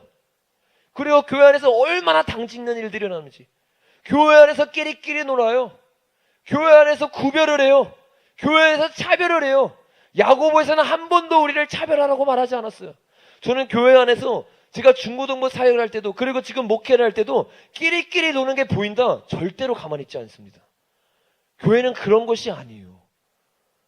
여러분 여기 청년부이기 때문에 그리고 중고등부면 더 심하겠지만 만약에 끼리끼리 노는 여러분의 문화가 있다면 그거 박살내셔야 됩니다. 우리는 사람을 돌보고 옆에 있는 이웃을 사랑하기 위해 있는 것이 내가 마음에 드는 사람과 있으려고 한 게 아니에요. 예수님 우리에게 뭐라고 말씀하니까 야 너에게 인사해주는 이웃에게 너가 인사하면 그게 이방 종교랑 뭐가 다르냐. 이방 종교도 이만큼 한다. 하나님 우리에게 말씀한 게 무엇입니까? 그게 아니라 원수까지도 사랑하라고 말씀하신 거예요. 아멘입니까? 내 옆에 있는 사람 돌보셔야 돼요. 우리 옆에 있는 사람 보고 한번 최고의 미소를 지면서 사랑하고 축복합니다 한번 인사해 볼까요? 네.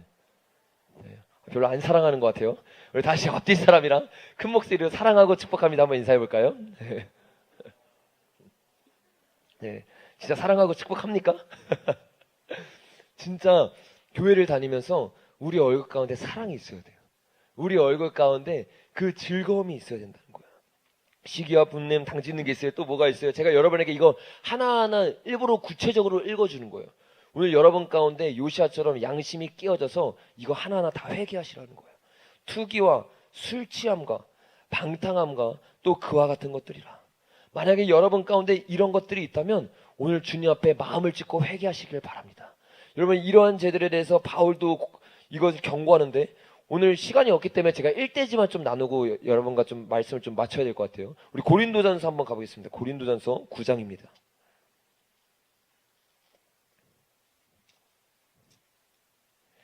여러분 성경이 우리가 보기 편하게 1장 1절, 1장 2절 이렇게 나눠져 있지 사실은 성경은 처음 쓰여질 때 이렇게 안 쓰여진 거 아시죠? 성경은 원래 편지 형식으로 쓰여졌기 때문에 이 장은 우리가 후대에 보기 편하기 위해서 이렇게 붙여진 겁니다. 그러니까 사실은 9장 끝과 10장 끝은 전혀 다른 게 아니에요. 그냥 이어지는 문맥입니다. 그런 문맥에서 우리가 봐야 되는데 우리 9장 27절 한번 보겠습니다. 제가 읽어드릴 테니까 눈으로 한번 따라와 보세요. 9장 27절에 바울이 이렇게 말해요. 내가 내 몸을 쳐 복종하게 함은 내가 남에게 전파한 후에 자신이 도리어 버림받을까 두려워함이라. 이 바울이 뭐라고 말하냐면 자기가 복음을 전하고 자기가 회개를 가르쳤는데 자신도 두려워해요. 왜 두려워하느냐? 자기가 버림받을까 봐 두려워하는 거예요. 근데 자기가 두려워하면서 이렇게 말을 이어가요. 10절에 보니까 형제들아 나는 너희가 알지 못하기를 원하지 아니하노니 우리 조상들이 다 구름 안에 있고 바다 가운데 지나며 모세에게 속하여 다 구름과 바다에서 세례를 받고 다 같은 신령한 음식을 먹었으며 다 같은 신령한 음료를 마셨으니 이는 그들이 따르는 신령한 반석으로부터 마셨음에 그 반석은 곧 그리스도라. 이렇게 말하고 있어요. 그러니까 이 구약 시대의 이스라엘 백성들을 말하고 있는데 이 구약이 신약의 모형이기 때문에 이 바울이 우리에게 풀어주면 말하는 거예요. 그들이 사실은 이 반석이 뭐냐? 예수 그리스도라는 거예요. 그러니까 이 이스라엘 백성들이 어떤 사람들이에요? 하나님을 따르고 예수님을 따르고 예배드리는 사람들이에요.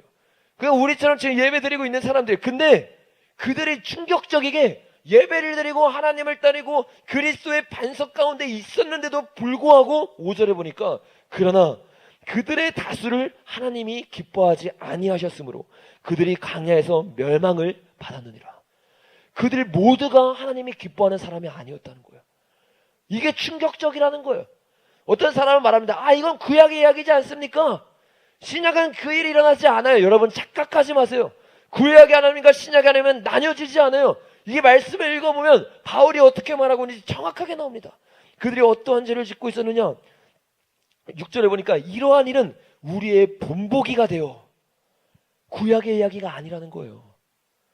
이건 구약의 이야기, 신약은 은혜로 구원받으니까 맞죠? 은혜로 구원받죠. 근데 그 은혜는요 죄를 이기게 하는 은혜라는 거예요. 죄를 이길 수 있는 은혜지 그 은혜를 오늘날 복음들은 어떻게 했냐면 값싼 은혜로 전략을 시켜버렸어요.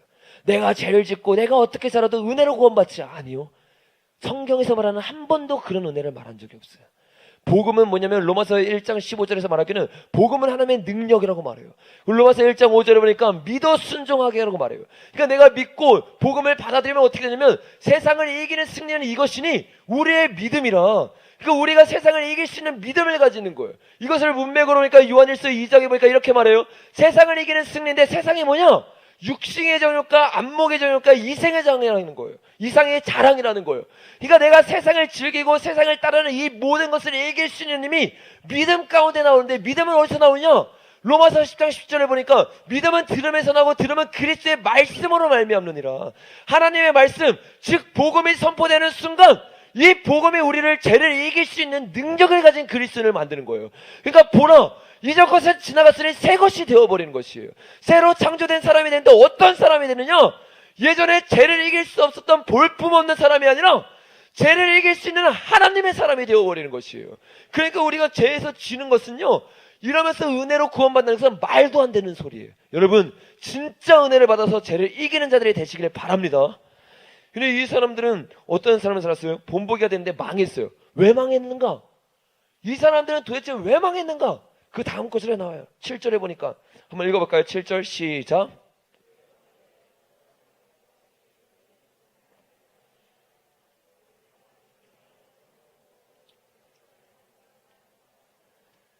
이들이 망했는데 첫째 망했던 이유가 뭐냐? 예배를 드리고 신령한 음식을 마시고 신령한 음식을 먹었어요. 같이 선창식동하고 같이 함께하고 예배를 드리면서 하나님 백성이라고 말했는데 여전히 우상을 섬기고 있어요. 두 번째 뭐냐? 8절에 보니까 그들 중에 어떤 사람은 음행하다가 하루에 23,000명이 죽었나니 우리는 그들같이 음행하지 말자. 음행을 하고 있어요. 셋째 보니까 그들 가운데 어떤 사람은 주를 시험하다가 뱀에게 멸망하였나니 우리는 그들같이 시험하지 말자. 그들 가운데 어떤 사람들이 원망하다가 멸망시키는 자에게 멸망하였느니라. 너희는 그들같이 원망하지 말자. 충격적인 말이에요. 음행과 우상숭배만 우리를 죽이는 게 아니에요. 주를 시험하고 원망하는 죄. 이 죄를 짓다가 이 사람들이 죽었다는 거예요. 교회를 다니는데 입에 불평과 불만을 달고 다니는 사람이 있어요. 이 사람 돌아봐요. 내가 진짜 신앙을 하고 있는지, 내가 신앙의 열매를 맺고 있는 자인지 돌아보셔야 되는 거예요.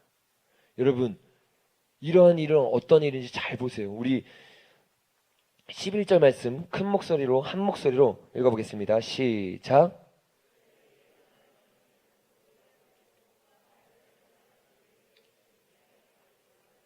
아멘.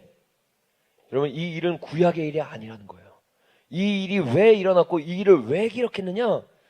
본보기가 되기 위해서인데 그냥 단순히 초대교회 본보기가 아니에요. 어떤 시대? 말세를 만난 우리, 마지막 때를 살고 있는 우리를 깨우치기 위해 기록되었다는 것이에요. 그러니까 이 말씀은요, 구약이나 지금이나 여전히 동일하다는 거예요. 여러분, 제가 지금 여러 성경 구절들을 여러분에게 읽어드리면서 여러분이 아무리 지금 이 자리에 있다고 해도 정말로 여러분의 삶 가운데 회개하지 않고 여러분의 삶 가운데 우상을 끊지 않고 이 음행 가운데 있다면 여러분의 삶이 바뀔 수 없다는 것을 지금 말하고 있습니다. 여러분, 오늘 이 시간에 저도 마찬가지예요. 저도 제가 지었던 이 모든 죄들을 주님 앞에 회개할 거예요. 여러분들도 오늘 주님 앞에 이것을 정말로 회개하시길 바랍니다. 끊어버리시기를 바랍니다.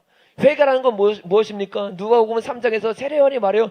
너희가 회개로 나온다. 근데 너의 회개는 잘못됐다. 왜? 회개는 뭐냐? 회개에 합당한 열매를 맺는 거예요. 눈물을 흘리는 게 회개라고 착각하는 사람이 있어요. 감정적으로 회개하고 내가 회개했다고 착각하고 있어요. 여기서도 아마도 많은 사람들이 오늘 우리가 찬양하면서 기도하면서 주님 앞에 부르짖으면 회개했다고 착각을 해요. 근데 그건 회개가 아니에요. 왜? 회개는요, 눈물 흘리는 게 시작으로 끝은 열매로 끝나야 되는 거예요. 열매는 뭐냐? 내 삶 가운데 열매를 맺어야 돼요. 음행을 회개했어요. 그러면 음행이 내 삶에서 없어져야 되는 것이에요. 시기하고 질투하는 마음을 회개했어요. 그러면 내가 실제로 시기하고 질투하는 마음이 내 마음에서 사라져야 된다는 것이에요. 그러니까 누가복음 3장에서 세례요한이 뭐라고 말하느냐? 야, 군인들아, 너희가 거둬야 되는 새 이상으로 거뒀던 거 돌려줘라. 세리들아, 너희가 했던 죄들을 지금 돌이켜라. 너희가 한 손으로 죄를 지었으면 다시 그것을 돌이키고 다시는 도둑질하지 마라. 타협하지 않고 말하기 시작하는 거예요. 자기가 말할 수 있는 대상에게만 말하는 것이 아니에요. 헤로드 왕에게 가가지고 왕이시여, 당신이 지금 죄를 짓고 있습니다. 당신의 죄를 회개해야 됩니다. 이렇게 말하는 거예요. 여러분, 제가 오늘 여러분에게 외치는 회개는 오늘 여러분 눈물 흘리고 우는 걸 말하는 거 아니에요. 이것도 회개의 일부분이에요. 토마스 왓슨이 이런 말을 했어요. 회개의 시작은 눈물이나 회개의 끝은 열매이다. 이것이 우리 가운데 이루어지기를 예수님의 이름으로 축복합니다. 오늘 이 삶부터 이루어져야 돼요. 여러분, 이 기회를 놓치지 마세요. 수련회 금요일 날 하고 토요일 날 하고 주일까지 예배 드리잖아요. 이 2박 3일이라는 기간 동안에 여러분 은혜 가운데 잠겨서 주님으로 충만한 거룩한 세대가 되시기를 바랍니다. 여러분, 제가 죄를 이길 수 있는 방법을 한 가지 팁을 드릴게요. 우리가 어떻게 하면 죄를 이길 수 있느냐? 우리가 죄를 짓는 이유는 아주 간단해요. 그게 뭐냐? 한번 따라해볼까요? 죄가 즐겁기 때문이다. 죄가 달콤하기 때문이다. 하와가 선악과를 먹은 거는요, 먹었을 때 결정된 게 아니에요. 언제 결정되느냐? 하와가 선악과를 봤는데 어떻게 보였죠? 탐스러워 보였어요. 보암직해 보였어요. 그럼 이미 끝난 거예요. 이건 시간 문제인 거예요. 맛있어 보이고 먹고 싶어 보이는 거예요. 왜? 하나님의 말씀의 기준이 사라져버린 거예요. 하나님의 말씀이 내 속에 각인되어 있으면 어떻게 되어 있습니까? 먹으면 죽는 거예요. 먹으면 끝나는 거예요. 근데 이게 어떻게 달콤해 보일 수 있어? 말씀에 대한 기준이 사라져버린 거예요. 그러니까 달콤해 보이기 시작하고 이것을 떼서 먹고 죄가 들어가기 시작한 거예요. 근데 사도 바울은 죄를 이기는 삶을 살아갔어요. 어떻게 이겼느냐? 빌립보서 3장 8절에 보니까 내가 그리스도로 아는 지식을 얻었다는 거예요. 이것이 다른 것보다 달콤하다는 걸 깨달은 거예요. 다른 게 배설물로 여겨지는데 그 이유가 뭐냐? 예수님을 알았다는 것이에요. 예수님의 달콤함을 경험한 거예요. 예수님의 사랑이 얼마나 아름다운지, 예수님의 영광이 얼마나 아름다운지 그것을 한번 맛보기 시작하니까 다른 것은 들어오지 않는 것이에요. 오늘날 우리 가운데 왜 죄를 짓느냐? 이 영적인 오감이 사라졌어요. 뭐가 달콤한 건지, 뭐가 맛있는 건지 몰라요. 이 영적인 감기에서 헤어져 나와야 돼요. 그래서 입맛이 돌아와야 돼요. 다윗도 그랬어요. 다니엘도 그랬어요. 그들의 영적인 입맛이 정상이었어요. 그러니까 어떻게 합니까? 기도하지 말라 그래요. 목숨 걸고 기도합니다. 왜? 기도하는 게 달콤하니까. 기도하는 게 주님과 교제하는 게 너무 좋으니까. 지금 자신의 성벽을 군사들이 에워싸고 있어요. 근데 어떻게 하느냐? 예배드려요. 왜? 그 상황 가운데서 예배드리기를 멈출 수 없는 거예요. 왜? 예배드리는 게 내게 가장 달콤하고 내 인생의 평생의 소원이니까. 이 영적인 입맛이 돌아올 때 여러분 죄를 죄로 여기지 않아요. 우리 잠언 7장 한번 가볼까요? 이 진리가 우리 가운데 사라지면 얼마나 무서운 일이 일어나는지 잠언 7장에 나와 있어요.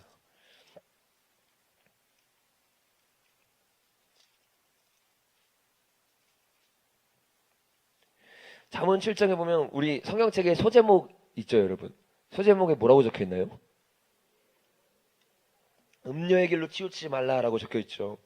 이게 어떤 내용이냐면 보세요.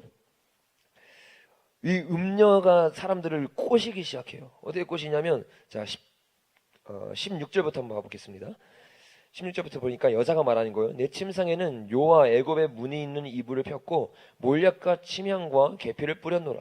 오라 우리가 아침까지 흡족하게 서로 사랑하며 사랑으로 희락하자. 남편은 집을 떠나 먼 길로 갔는데 은 주머니를 가졌은즉 보름날에나 집에 돌아오리라 하여 여러 가지 고운 말로 유혹하며 입술에 호리는 말로 깨물어 젊은이가 곧 따라갔으니. 이 사람이 그 음란한 가운데 이 사람을 유혹하기 시작해요. 따라가기 시작해요. 근데 이 청년이 진리가 희석되니까 어떻게 돼요? 이 말이 어떻게 느껴져요? 고운 말로 느껴져요. 이 말이 어떻게 느껴져요? 깨는 말로 느껴져요. 달콤한 말로 느껴져요. 이 음란함이 너무 즐겁게 느껴지고 순간 쾌락으로 느껴져요. 근데 여러분 영적인 실상은 어떻습니까? 우리가 22장 큰 목소리 한번 읽어보겠습니다. 시작.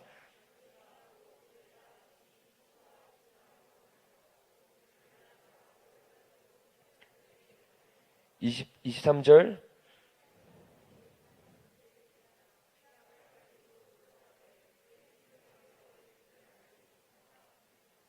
얼마나 무서운 말씀입니까, 여러분? 우리의 눈에 이 진리가 사라지니까 이 음란함이 달콤해 보여요. 근데 이 진리가 제대로 들어가면 어떻게 보이냐면 이 음란함이 달콤해 보이는 것이 아니라 소가 도술장으로 끌려가는 거구나. 내가 음란한 가운데 거하는 게 이 소처럼 내가 죽으러 가는 거구나. 필경 화살이 그 간을 뚫는 것처럼 내가 죽는 길이구나. 필경 사망의 길이구나. 이게 깨달아지는 거예요.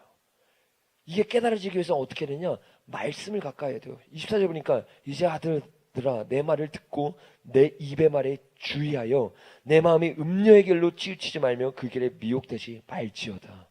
아멘입니까? 여러분 이 진리의 기준을 정확하게 세워서 여러분 앞으로 저와 피 흘리기까지 싸우는 저와 여러분 되시기를 바랍니다. 네. 1대지만 나누면 좀 그러니까 제가 한 2대지 3대지는 정말 짧게 한번 나눠보겠습니다. 괜찮으시죠? 네. 우리가 지금까지 진짜 신자가 돼야지 나라와 교회를 지킬 수 있는 교회가 교회됨을 회복할 수 있다는 것에서 나눴어요. 근데 교회가 교회됨을 회복되기 위해서 가장 먼저 해야 되는 게 먼저 신자가 되는 건데 어떻게 사람이 신자가 될 수 있느냐? 내 죄를 회개하고 돌이켜야 되는데 뭐를 돌이켜야 되는지를 자세히 살펴봤어요. 우상을 끊어야 되고 음란함을 끊어야 되고 온갖 죄들을 끊어야 돼요. 그리고 이 죄를 끊는 기준이 눈물을 흘리고 부르짖는 것이 아니라 내 삶 가운데서 열매를 맺어야 된다는 것에 대해서 찾아봤어요. 근데 우리가 알아야 될 것이 있어요. 여러분 구원은 무엇으로 받죠? 구원은 뭐로 받죠? 구원은 믿음으로 받죠. 구원을 우리의 힘으로 받는 것이 아니에요. 우리의 힘으로 구원받는다고 말하면 뭡니까? 율법주의 이단이에요. 우리가 우리의 힘으로 당연히 구원받는 게 아니라 믿음으로 구원을 받는 거예요. 그래서 우리가 회개만 한다고 우리의 신앙의 전부가 된 게 아니에요. 그래서 예수님이 아니라 히브리서 기자가 히브리서 6장 1절에 그리스도의 초보에 대해서 말하는데 그리스도의 도가 뭡니까? 예수님의 길, 복음이잖아요. 복음의 초보가 뭐냐? 첫째가 죽은 행실을 회개함. 둘째가 뭐냐? 신앙이에요. 신앙이 다른 말로 뭐냐면 믿음이에요. 그러니까 회개와 믿음은요 뗄래야 떼어질 수가 없어요. 그러니까 우리가 회개를 하고 진짜 신자가 되기 위해서 먼저 뭐를 해야 되느냐? 믿음을 가진 자가 돼야 된다는 것이에요. 근데 여러분 이 믿음이 뭔지 많은 사람들이 착각을 해요. 믿음하면 추상적으로 생각해요. 믿음이 뭐지? 여러분 믿음이 뭔 것 같으세요? 많은 사람들이 믿음의 개념을 잘 몰라요. 찰스 프라이스라고 진정한 그리스도인이라는 아주 탁월한 책을 지으신 분이 있어요. 이분이 이런 말을 했어요. 나는 오늘날 그리스도인들이 가장 많이 오해하는 단어를 열거하라고 말한다면 가장 먼저 믿음을 댈 것이다. 왜? 이 믿음에 대해서 수많은 사람들이 착각을 하고 있어요. 믿기만 하면 천국 간다고 생각해요. 그러나 야고보서에서 믿음을 뭐라고 말하냐면 믿은 사람은 믿음 가운데 행함이 따른다고 말했어요. 죽은 행실은 가짜 믿음이라고 말했어요. 어떠한 사람들아 귀신들도 너희처럼 알고 믿는다. 너희처럼 말고 떠든다. 근데 그게 가짜 믿음이라는 거예요. 그러니까 믿음엔 두 가지 종류가 있는 거예요. 진짜 믿음이 있고 가짜 믿음이 있다는 거예요. 내가 가짜 믿음을 가지고 있다면 하나님을 만난 사람이 아니라는 거예요. 우리가 진짜 믿음을 갖고 있는지 안 갖고 있는지 예수님의 제자들에게 너희 믿음을 시험해보라고 말한 것처럼 우리의 믿음을 시험해보고 돌이켜봐야 된다는 거예요. 나는 과연 진짜 믿음을 가지고 있는가? 나는 오늘 주님 앞에서 정결 같은 은과 같은 금과 같은 믿음을 가지고 있느냐? 이거를 돌아봐야 되는 것이에요. 여러분 신앙생활을 왜 합니까? 친목을 하기 위해서 하는 것이 아니에요. 나 즐거우라고 하는 것이 아니에요. 신앙생활의 궁극적인 목표는 내가 천국에 가느냐 지옥에 가느냐는 거예요. 근데 얼마나 많은 오늘날의 설교 가운데 천국과 지옥 설교가 사라졌어요. 지옥에 대해서 강조하지 않아요. 천국에 대해서 알려주지 않아요. 이 땅의 삶이 전부인 것처럼 설교합니다. 이 땅에서 살아가는 것이 마지막인 것처럼 설교합니다. 그러나 여러분 반드시 기억하십시오. 히브리서 9장 27절에 보니까 사람이 죽은 후에는 반드시 심판이 있다고 말했어요. 우리는 죽은 후에 심판대 앞에 서게 될 운명이라는 것이에요. 그래서 우리는 내가 천국에 할 것인가 지옥에 할 것인가 이것에 대한 진지한 고민이 있어야 된다는 것이에요. 그 아무도 구원에 대해서는 관심을 안 가죠. 여러분 구원에 대해서 진지하게 고민해 본 적이 언제입니까? 여러분 성경에서 지옥에 대해서 가장 많이 설교하신 분이 누군지 아세요? 예수님이세요. 왜? 예수님은 지옥이 실제인 걸 알거든. 구세군의 찬자 윌리엄 부스가 이런 말을 했어요. 나는 나의 신학도들을 4년 동안 열심히 신학 공부시키는 것보다 10분 동안 지옥을 체험시켜주고 싶다. 왜? 4년 동안 열심히 신학 공부시켰더니 머리만 커져요. 교만해져요. 하나님을 말하는 것이 아니라 자유주의 신학을 말해요. 하나님을 가르치는 것이 아니라 교만해져서 하나님 머리 꼭대기에 앉아버려요. 근데 지옥을 체험해요. 지옥을 경험해요. 그러면 어떤 일이 일어나느냐? 영혼들을 향한 열정이 생기는 거예요. 이 영혼들이 지옥에 갈 수 있다는 걸 깨달은 거예요. 이 영혼들이 정말로 언제 죽을지 모르는 영혼들인데 복음을 전하겠다는 마음이 생기는 것이에요. 신학이 중요한 것이 아니라 이 복음을 향한 열정이 중요하다는 것이에요. 근데 이 열정이 어디서부터 들어오느냐? 천국과 지옥이 실제라는 걸 깨달을 때 들어온다는 것이에요. 그러니까 예수님이 이 천국과 지옥이 실제라니까 다른 거 안 전해요. 너 쟤 회개해라. 회개해라. 천국이 가까이 왔느니라. 이 간음이 이게 아니야. 너 여자를 보고 음욕을 품으면 그게 간음이야. 야 살인이 그게 살인이 아니야. 너가 너 친구 미워하면 그게 살인이야. 이거 회개해야 돼. 이거 돌이켜야 돼. 산상수훈 설교에서 가장 중요한 설교에서 이거를 말해. 왜? 죽으면 지옥 가니까. 예수님이 내려온 목적이 그거예요. 우리 죽어서 지옥 가지 말라고. 왜 하늘 영광을 버리고 내려왔는데? 왜 좁은 길을 걸으셨는데? 왜 십자가를 지셨는데?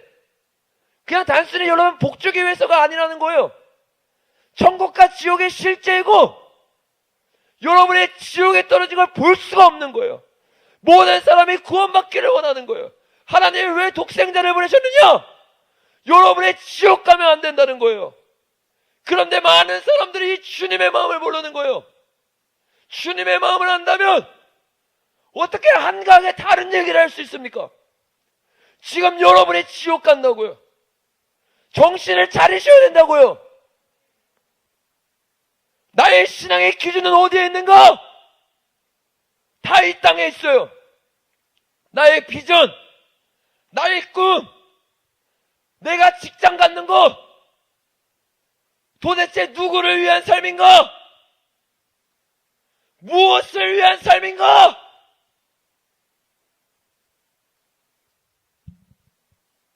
돌아보셔야 돼요. 골로새서에서 보기에는 땅의 것을 추구하지 말라 그랬어요. 위의 것을 추구하라고 말했어요. 히브리서 11장 보면 믿음의 장이 나옵니다. 거기 보면 믿음의 선진들이 나오는데 그들은 어떤 사람들이냐? 이 땅에서 나그네와 같이 살았던 사람들이에요. 이 땅에서 외국인처럼 살았던 사람들이에요. 왜 외국인과 나그네처럼 살았느냐? 본향을 바라보면서 살았기 때문이에요. 나의 초점이 땅이 아니라 하늘의 것이에요. 그러니까 아브라함이 땅의 모든 것을 버리고 주님이 가라면 갈 수 있는 거예요. 오늘날 어떤 사람들이 주님이 가라면 갈 수 있겠습니까? 땅에 매여 있어요. 돈에 매여 있어요. 직장에 매여 있어요. 인간관계에 매여 있어요. 여러분 주님의 마음을 아시길 바랍니다. 주님은 우리를 천국으로 보내기 원하세요. 그래서 우리를 초청해요. 근데 사람들은 말해요. 주님 장례식만 하고요. 주님 내가 소를 샀습니다. 주님 내가 직장 있어요. 내게 중요한 시험이 있어요. 이것만 해결하고요. 결혼 문제만 해결하고요. 노후만 해결하고요. 그리고 인생 다 가는 거예요. 부자가 말합니다. 내가 열심히 일해서 이제 내 고깔이 가득 찼다. 이제 내일부터는 놀아야지. 그러니까 하나님이 말하는 거예요. 어리석은 인생아, 내가 내일 너희 목숨을 가져가겠다. 얼마나 어리석냐는 거예요. 야고보서에서 말하기를 사람의 인생은 안개와 같다고 말했어요. 주님이 오부면 날아가는 거예요. 주님의 말씀에 그냥 끝나는 게 인생인 거예요. 이처럼 한찮고 이처럼 볼품없는 게 인생인데 왜 여기에 연연하십니까? 영원한 것이 있습니다. 인생은 길어야 80년이에요. 더 길어야 100년이에요. 그러나 이 100년이 지나면 영원이라는 삶 가운데 우리가 들어가게 되는 것이에요. 이 영원의 삶 가운데 내가 지옥에 있느냐 내가 천국에 있느냐가 정해지는데 우리의 관심은 여기 없어요. 밭에 감춰진 보화를 발견하면 우리의 모든 것을 팔 것이에요. 근데 이 보화가 보화인지 모르는 거예요. 천국이 천국으로 안 느껴지는 거예요. 지옥이 지옥으로 안 느껴지는 거예요. 내 인생을 걸 값어치를 못 느끼는 거예요. 얼마나 불쌍한 인생인가. 얼마나 화인 맞은 인생인가. 예수님이 말해줘도 몰라요. 보아도 보지 못하고 들어도 듣지 못해요. 오늘 여러분 이 말씀을 들으면서 여러분 주님 앞에 애통하셔야 돼요. 기도 시간에만 기도하는 게 아니에요. 말씀 듣는 시간이 기도하는 시간이에요. 기도하는 시간이 하나님 말씀 듣는 시간이고 찬양하는 시간이 기도하는 시간이에요. 이 예배는 이제 떨어지는 게 없어요. 찬양과 말씀과 기도 누가 순서를 정해놨어요? 찬양하는 시간이 곡조 있는 기도로 주님 앞에 올려드리는 시간이고 말씀 듣는 시간이 말씀을 들으면서 주님 앞에 찔림받아 기도하는 시간이고 기도하는 시간도 주님과 교제하는 이 모든 게 하나의 흐름으로 이어져야 된다는 것이에요. 그래서 여러분 이 말씀을 들으면서 애통하셔야 돼요. 이 말씀을 들으면서 주님 내가 그런 삶이 아닙니다. 주님 내가 지옥 갈 사람입니다. 내가 천국과 지옥을 제대로 경험하지 못했습니다. 다가오지 않습니다. 은혜를 부어주시옵소서. 주님 이 천국이 진짜라는 것, 밭에 감춰진 보화가 진짜라는 것 깨닫게 하여 주시옵소서.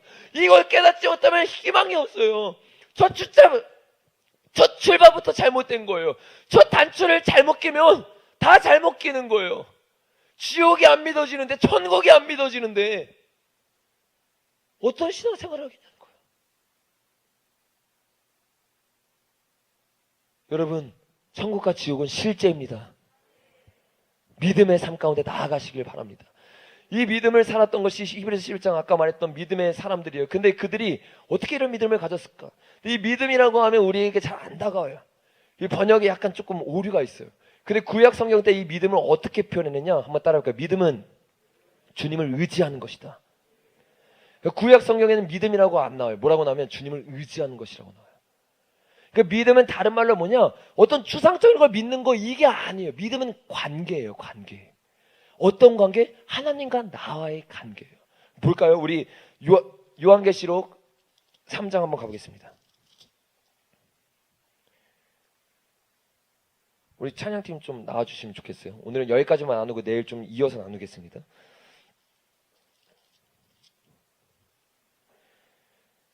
요한계시록 3장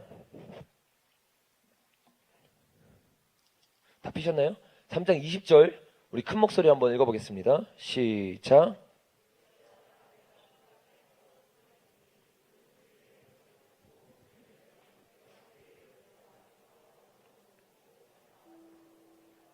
아멘. 여기 보면 하나님 우리에게 말씀하는데 뭐를 말씀하느냐? 하나님을 영접하는 법. 그러니까 하나님을 믿는 방법을 나와요. 여기서 질문 한번 드려볼까요? 우리 하나님의 음성을 듣는 삶 가운데 나아가야 되잖아요. 하나님의 음성을 신자만 들을까요? 불신자도 들을까요? 많은 사람들이 신자만 듣는다고 착각을 해요. 근데 불신자도 하나님의 음성을 들을 수 있어요. 그 증거가 뭐냐? 우리예요. 우리. 여기 보면 뭐라고 말해요? 볼지어다 내가 문 밖에 서서 두드리노니 누구든지 내 음성을 듣고 문을 열면, 그러니까 하나님은 불신자들에게 계속 노크를 하고 있어요. 제발 문을 열어줘라. 내가 너의 마음 가운데 들어가길 원한다. 근데 보아도 보지 못하고 들어도 듣지 못하는 삶 가운데 있다가 복음이 들어가고 성령님의 은혜가 들어가니까 이 음성이 들리기 시작하는 거야. 하나님의 말씀이 들리기 시작하는 거야. 그리고 이 말씀에 반해서 어떻게 합니까? 문을 열어요. 이게 믿음이에요.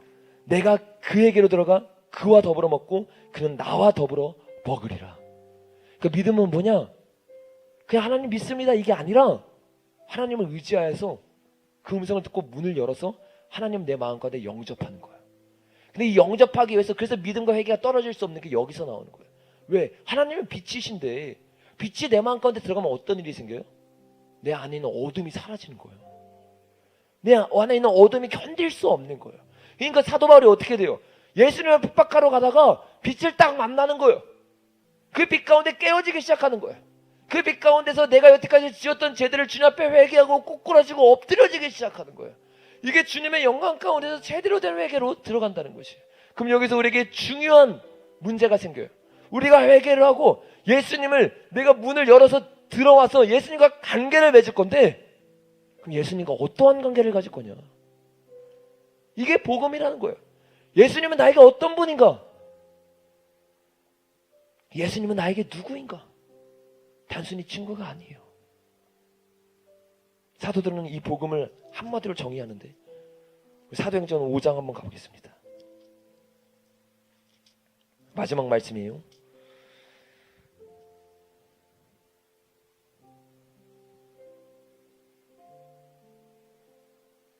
사도행전 5장에 보면 18절부터 제가 읽을 테니까 한번 따라와 보세요.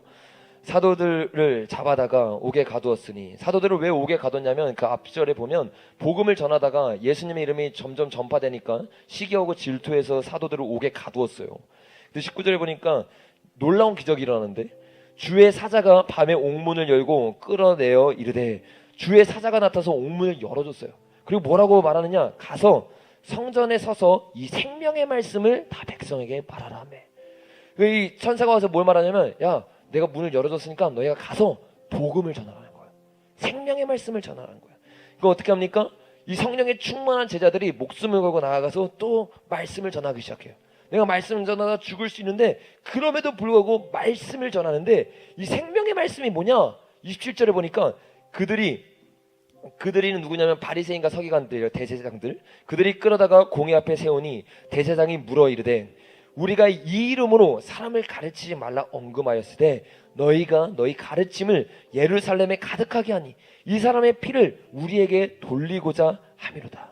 그러니까 이 생명의 말씀이 뭐냐면 그의 이름으로 사람을 가르치지 말라고 했는데 가르쳤어요. 그러니까 복음은요 예수님이에요. 아멘입니까? 예수님 자체를 가르치고 예수님을 드러내는 것이 복음인데, 우리가 이 예수님을 어떻게 받아들여야 되느냐? 이렇게 한 구절로 딱 표현해요. 29절부터 보니까 베드로와 사도들이 대답하여 이르되, 사람들보다 하나님께 순종하는 것이 마땅하니라. 너희가 나무에 달아 죽인 예수를 우리 조상의 하나님이 살리셨는데 어떻게 살리셨느냐? 31절에 보니까 이스라엘에게 회개함과 제사함을 주시려고 그를 오른손으로 높이사 임금과 구주로 삼으셨느니라. 아멘입니까? 예수님이 우리 마음 가운데 영접해야 돼요. 그리고 오늘 여러분의 마음 가운데 예수님이 들어오실 거예요. 근데 예수님이 어떻게 들어오시냐? 단순히 친구로, 단순히 위로자로 들어오는 것이 아니라 첫 번째 우리의 임금으로 들어오십니다. 그래서 우리는 우리의 삶을 예수님을 영접하기 위해서 내어드릴 수밖에 없는 거예요. 초대교회는 정확하게 이 복음을 전했어요. 그러니까 어떤 일이 일어나요? 마술사들이 1년 동안 열심히 벌어서 10년 동안 열심히 해서 벌었던 살던 온 10,000 달란트의 이 마술책을요 불태워버려요. 왜? 이제는 이 마술책을 의지하는 게 아니라 주님이 나의 왕이십니다. 주님이 나의 전부이십니다. 이 고백이 우리 가운데 있는 거예요. 여러분, 이 시간에 우리가 좀 주님 앞에 기도했으면 좋겠는데, 어떤 기도를 해야 되느냐? 다른 거 아니에요. 주님, 내가 오늘 이 첫 시간에 이 회심이라는 주제로 우리가 2박 3일 동안 예배드리고 주님 앞에 나아갈 건데, 주님, 내가 이 첫 시간부터 진정한 회심을 경험하길 원합니다. 주님을 진짜 내 마음 가운데 모시길 원합니다. 여러분 아세요? 성령님은 근심하실 수 있는 분이세요. 성령님을 이 성경에서 보니까 인격체이세요. 우리가 상처를 주면 상처를 받고 떠나갈 수 있는 비둘기와 같은 분이세요. 그래서 내가 예전에 예수님을 받아들이고 첫사랑 가운데 있었다 하더라도 지금 제 가운데 다시 한번 넘어졌다면 이 성령님은 아파하고 근심하고 떠날 수밖에 없어요. 근데 다시 한번 우리가 이 성령님을 우리에게 초청했으면 좋겠습니다. 어떻게 초청하느냐? 내 죄를 회개함으로. 어떻게 초청하느냐? 예수님을 내 삶의 임금으로 모셔드림으로. 여러분, 그렇게 오늘 하실 겁니까? 정말 그렇게 주님 앞에 기도할 것입니까? 이제 우리가 주님 앞에 주여 3번 부르고 기도할 건데, 주님, 오늘 이 시간 이 자리에 회개의 영을 부어주시옵소서. 이 시간 우리 가운데 정말로 내가 그동안 지었던 음란함, 우상, 시기함, 질투, 사람과 싸웠던 이 모든 죄들을 오늘 주님 앞에 회개하오니 주님, 내가 보지 못했던 죄, 내가 들어도 듣지 못했던 이 모든 죄들을 회개하게 하여 주시옵소서. 이 시간 우리 주여 세 번 외치고 주님 앞에 간절히 회개의 영을 구하며 나아가겠습니다.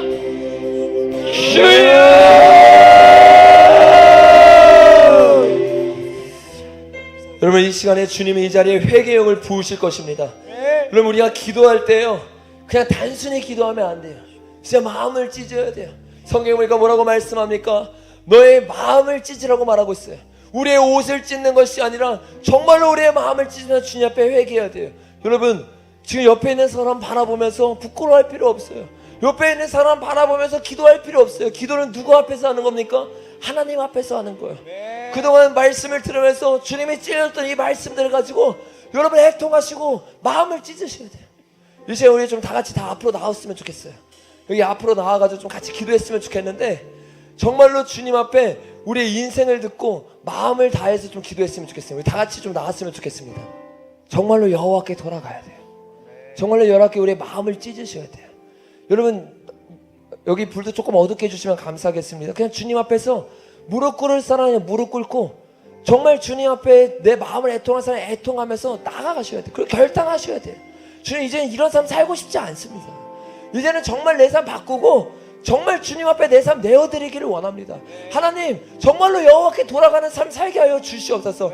주님 앞에 마음 찢게 하여 주시옵소서. 정말 주님 앞에 그 첫사랑 회복하게 하여 주시옵소서. 요시야처럼 오늘 결단합니다. 내 안에 있는 우상 다 찢어 주시옵소서. 내 안에 있는 우상 모두 다 부셔 주시옵소서.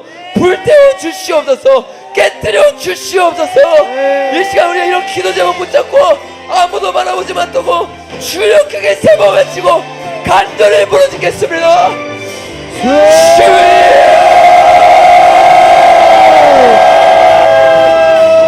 여러분, 이 땅 가운데 교회가 세워진 것은 주님의 부흥 가운데, 회개의 불길 가운데 세워진 것입니다. 여러분, 이 나라의 교회뿐만 아닙니다. 모든 교회의 역사가 주님 앞에 회개함으로 시작했어요. 우리나라의 평양대회봉도 마찬가지입니다. 평양대회봉 때 모든 사람들이 주님 앞에 회개하기 시작하고 마음을 찢기 시작합니다. 그냥 주님 앞에 보이기식 회개가 아니에요. 내 마음에 숨겨놨던 죄, 나 스스로만 알고 있던 죄, 내가 알고 있던 은밀한 곳에 행했던 모든 죄들이 다 드러나기 시작하는 거예요. 그리고 그 주님 앞에 눈물로 회개하기 시작할 때 평양대회봉이 일어났어요. 여러분, 저는요, 이 시기가 다시 한번 주님의 부흥이 일어날 때라고 믿습니다.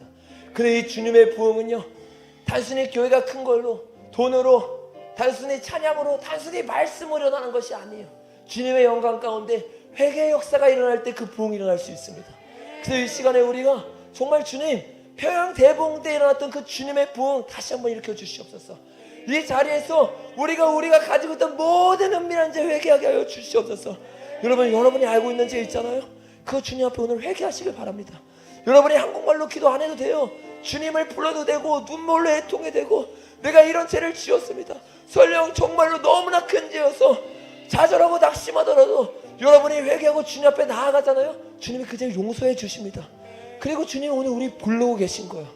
내게 나와라. 여호와께 돌아와라. 제발 내가 나의 음성을 듣고 내게 나와라. 주님의 이 애통의 음성을 들으시길 바랍니다. 여러분, 수련회가요, 마지막 때만 뜨거울 필요가 없어요. 이 첫날부터 우리가 마음을 짚히고 회심하여서 정말 더 깊은 데로 나아가야 되지 않겠습니까? 오늘 이 시간 결단하고 정말 다 회개하고 돌아갑시다. 정말 주님의 영광 경험하고 돌아갑시다. 이사야가 주님의 영광 가운데 자신의 죄를 회개하고 꼬꾸라졌던 것처럼, 바울이 주님의 영광 가운데 자신의 죄를 바라보고 꼬꾸라졌던 것처럼 주님 이 자리에 주의 영광을 나타내 주시옵소서. 주님께 돌아가는 세대가 되게 하여 주시옵소서. 여호와께 나아가는 세대 되게 하여 주시옵소서. 이 시간 주여 세 번 외치고 간절히 기도합니다.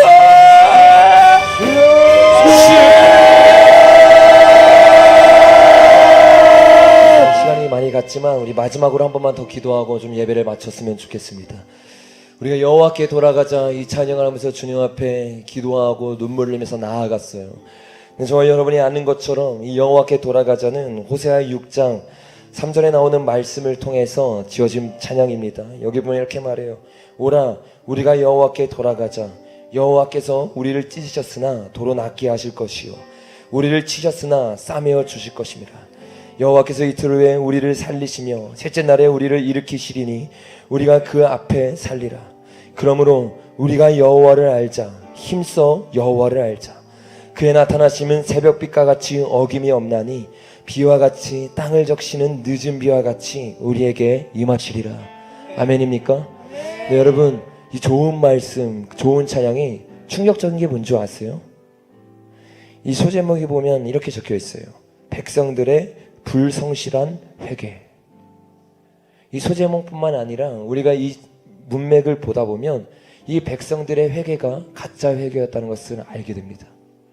어떻게 이렇게 좋은 구절을 가지고 회개를 했는데, 좋은 말씀을 가지고 회개했는데 이들의 회개가 가짜 회개가 됐을까요?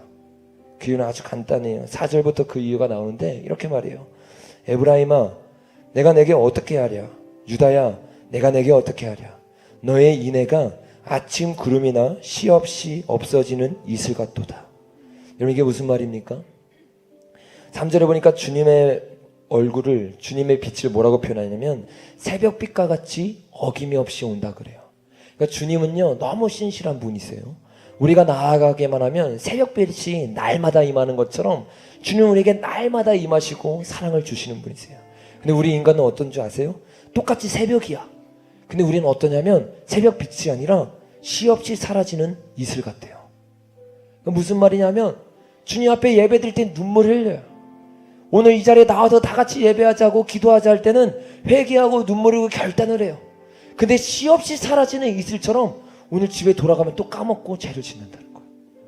오늘 집에 돌아가면 주님 언제 앞에 주님 앞에 고백하냐는지 나아간다는 거예요. 여러분, 이런 회개는 주님이 받는 회개가 아니에요. 이 시간에 우리가 정말로 시간이 많이 가서 조금만 더 기도할 건데 그 기도를 할 때 주님 앞에 정말 기도했으면 좋겠어요. 주님은 언제나 새벽빛같이 내게 왔는데 주님, 저는 주님 앞에 시없이 사라지는 이슬과 같이 신앙생활했습니다.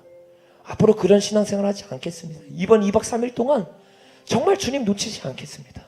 정말 주님이 원하는 신앙생활하고 주님이 내게 끝없는 사랑을 보여줬던 것처럼 이 2박 3일 동안 주님 앞에 끝없이 신실하게 나아가는 자 되기를 원합니다. 여러분, 이 2박 3일 동안요, 여러분 핸드폰 끊으십시오. 미디어 다 끊고 정말 주님께 올인하십시오. 성경과 말씀과 기도로만 주님 앞에 나가기로 결단하십시오. 수련회인데 우리가 지금 왔다 갔다 하지 않습니까?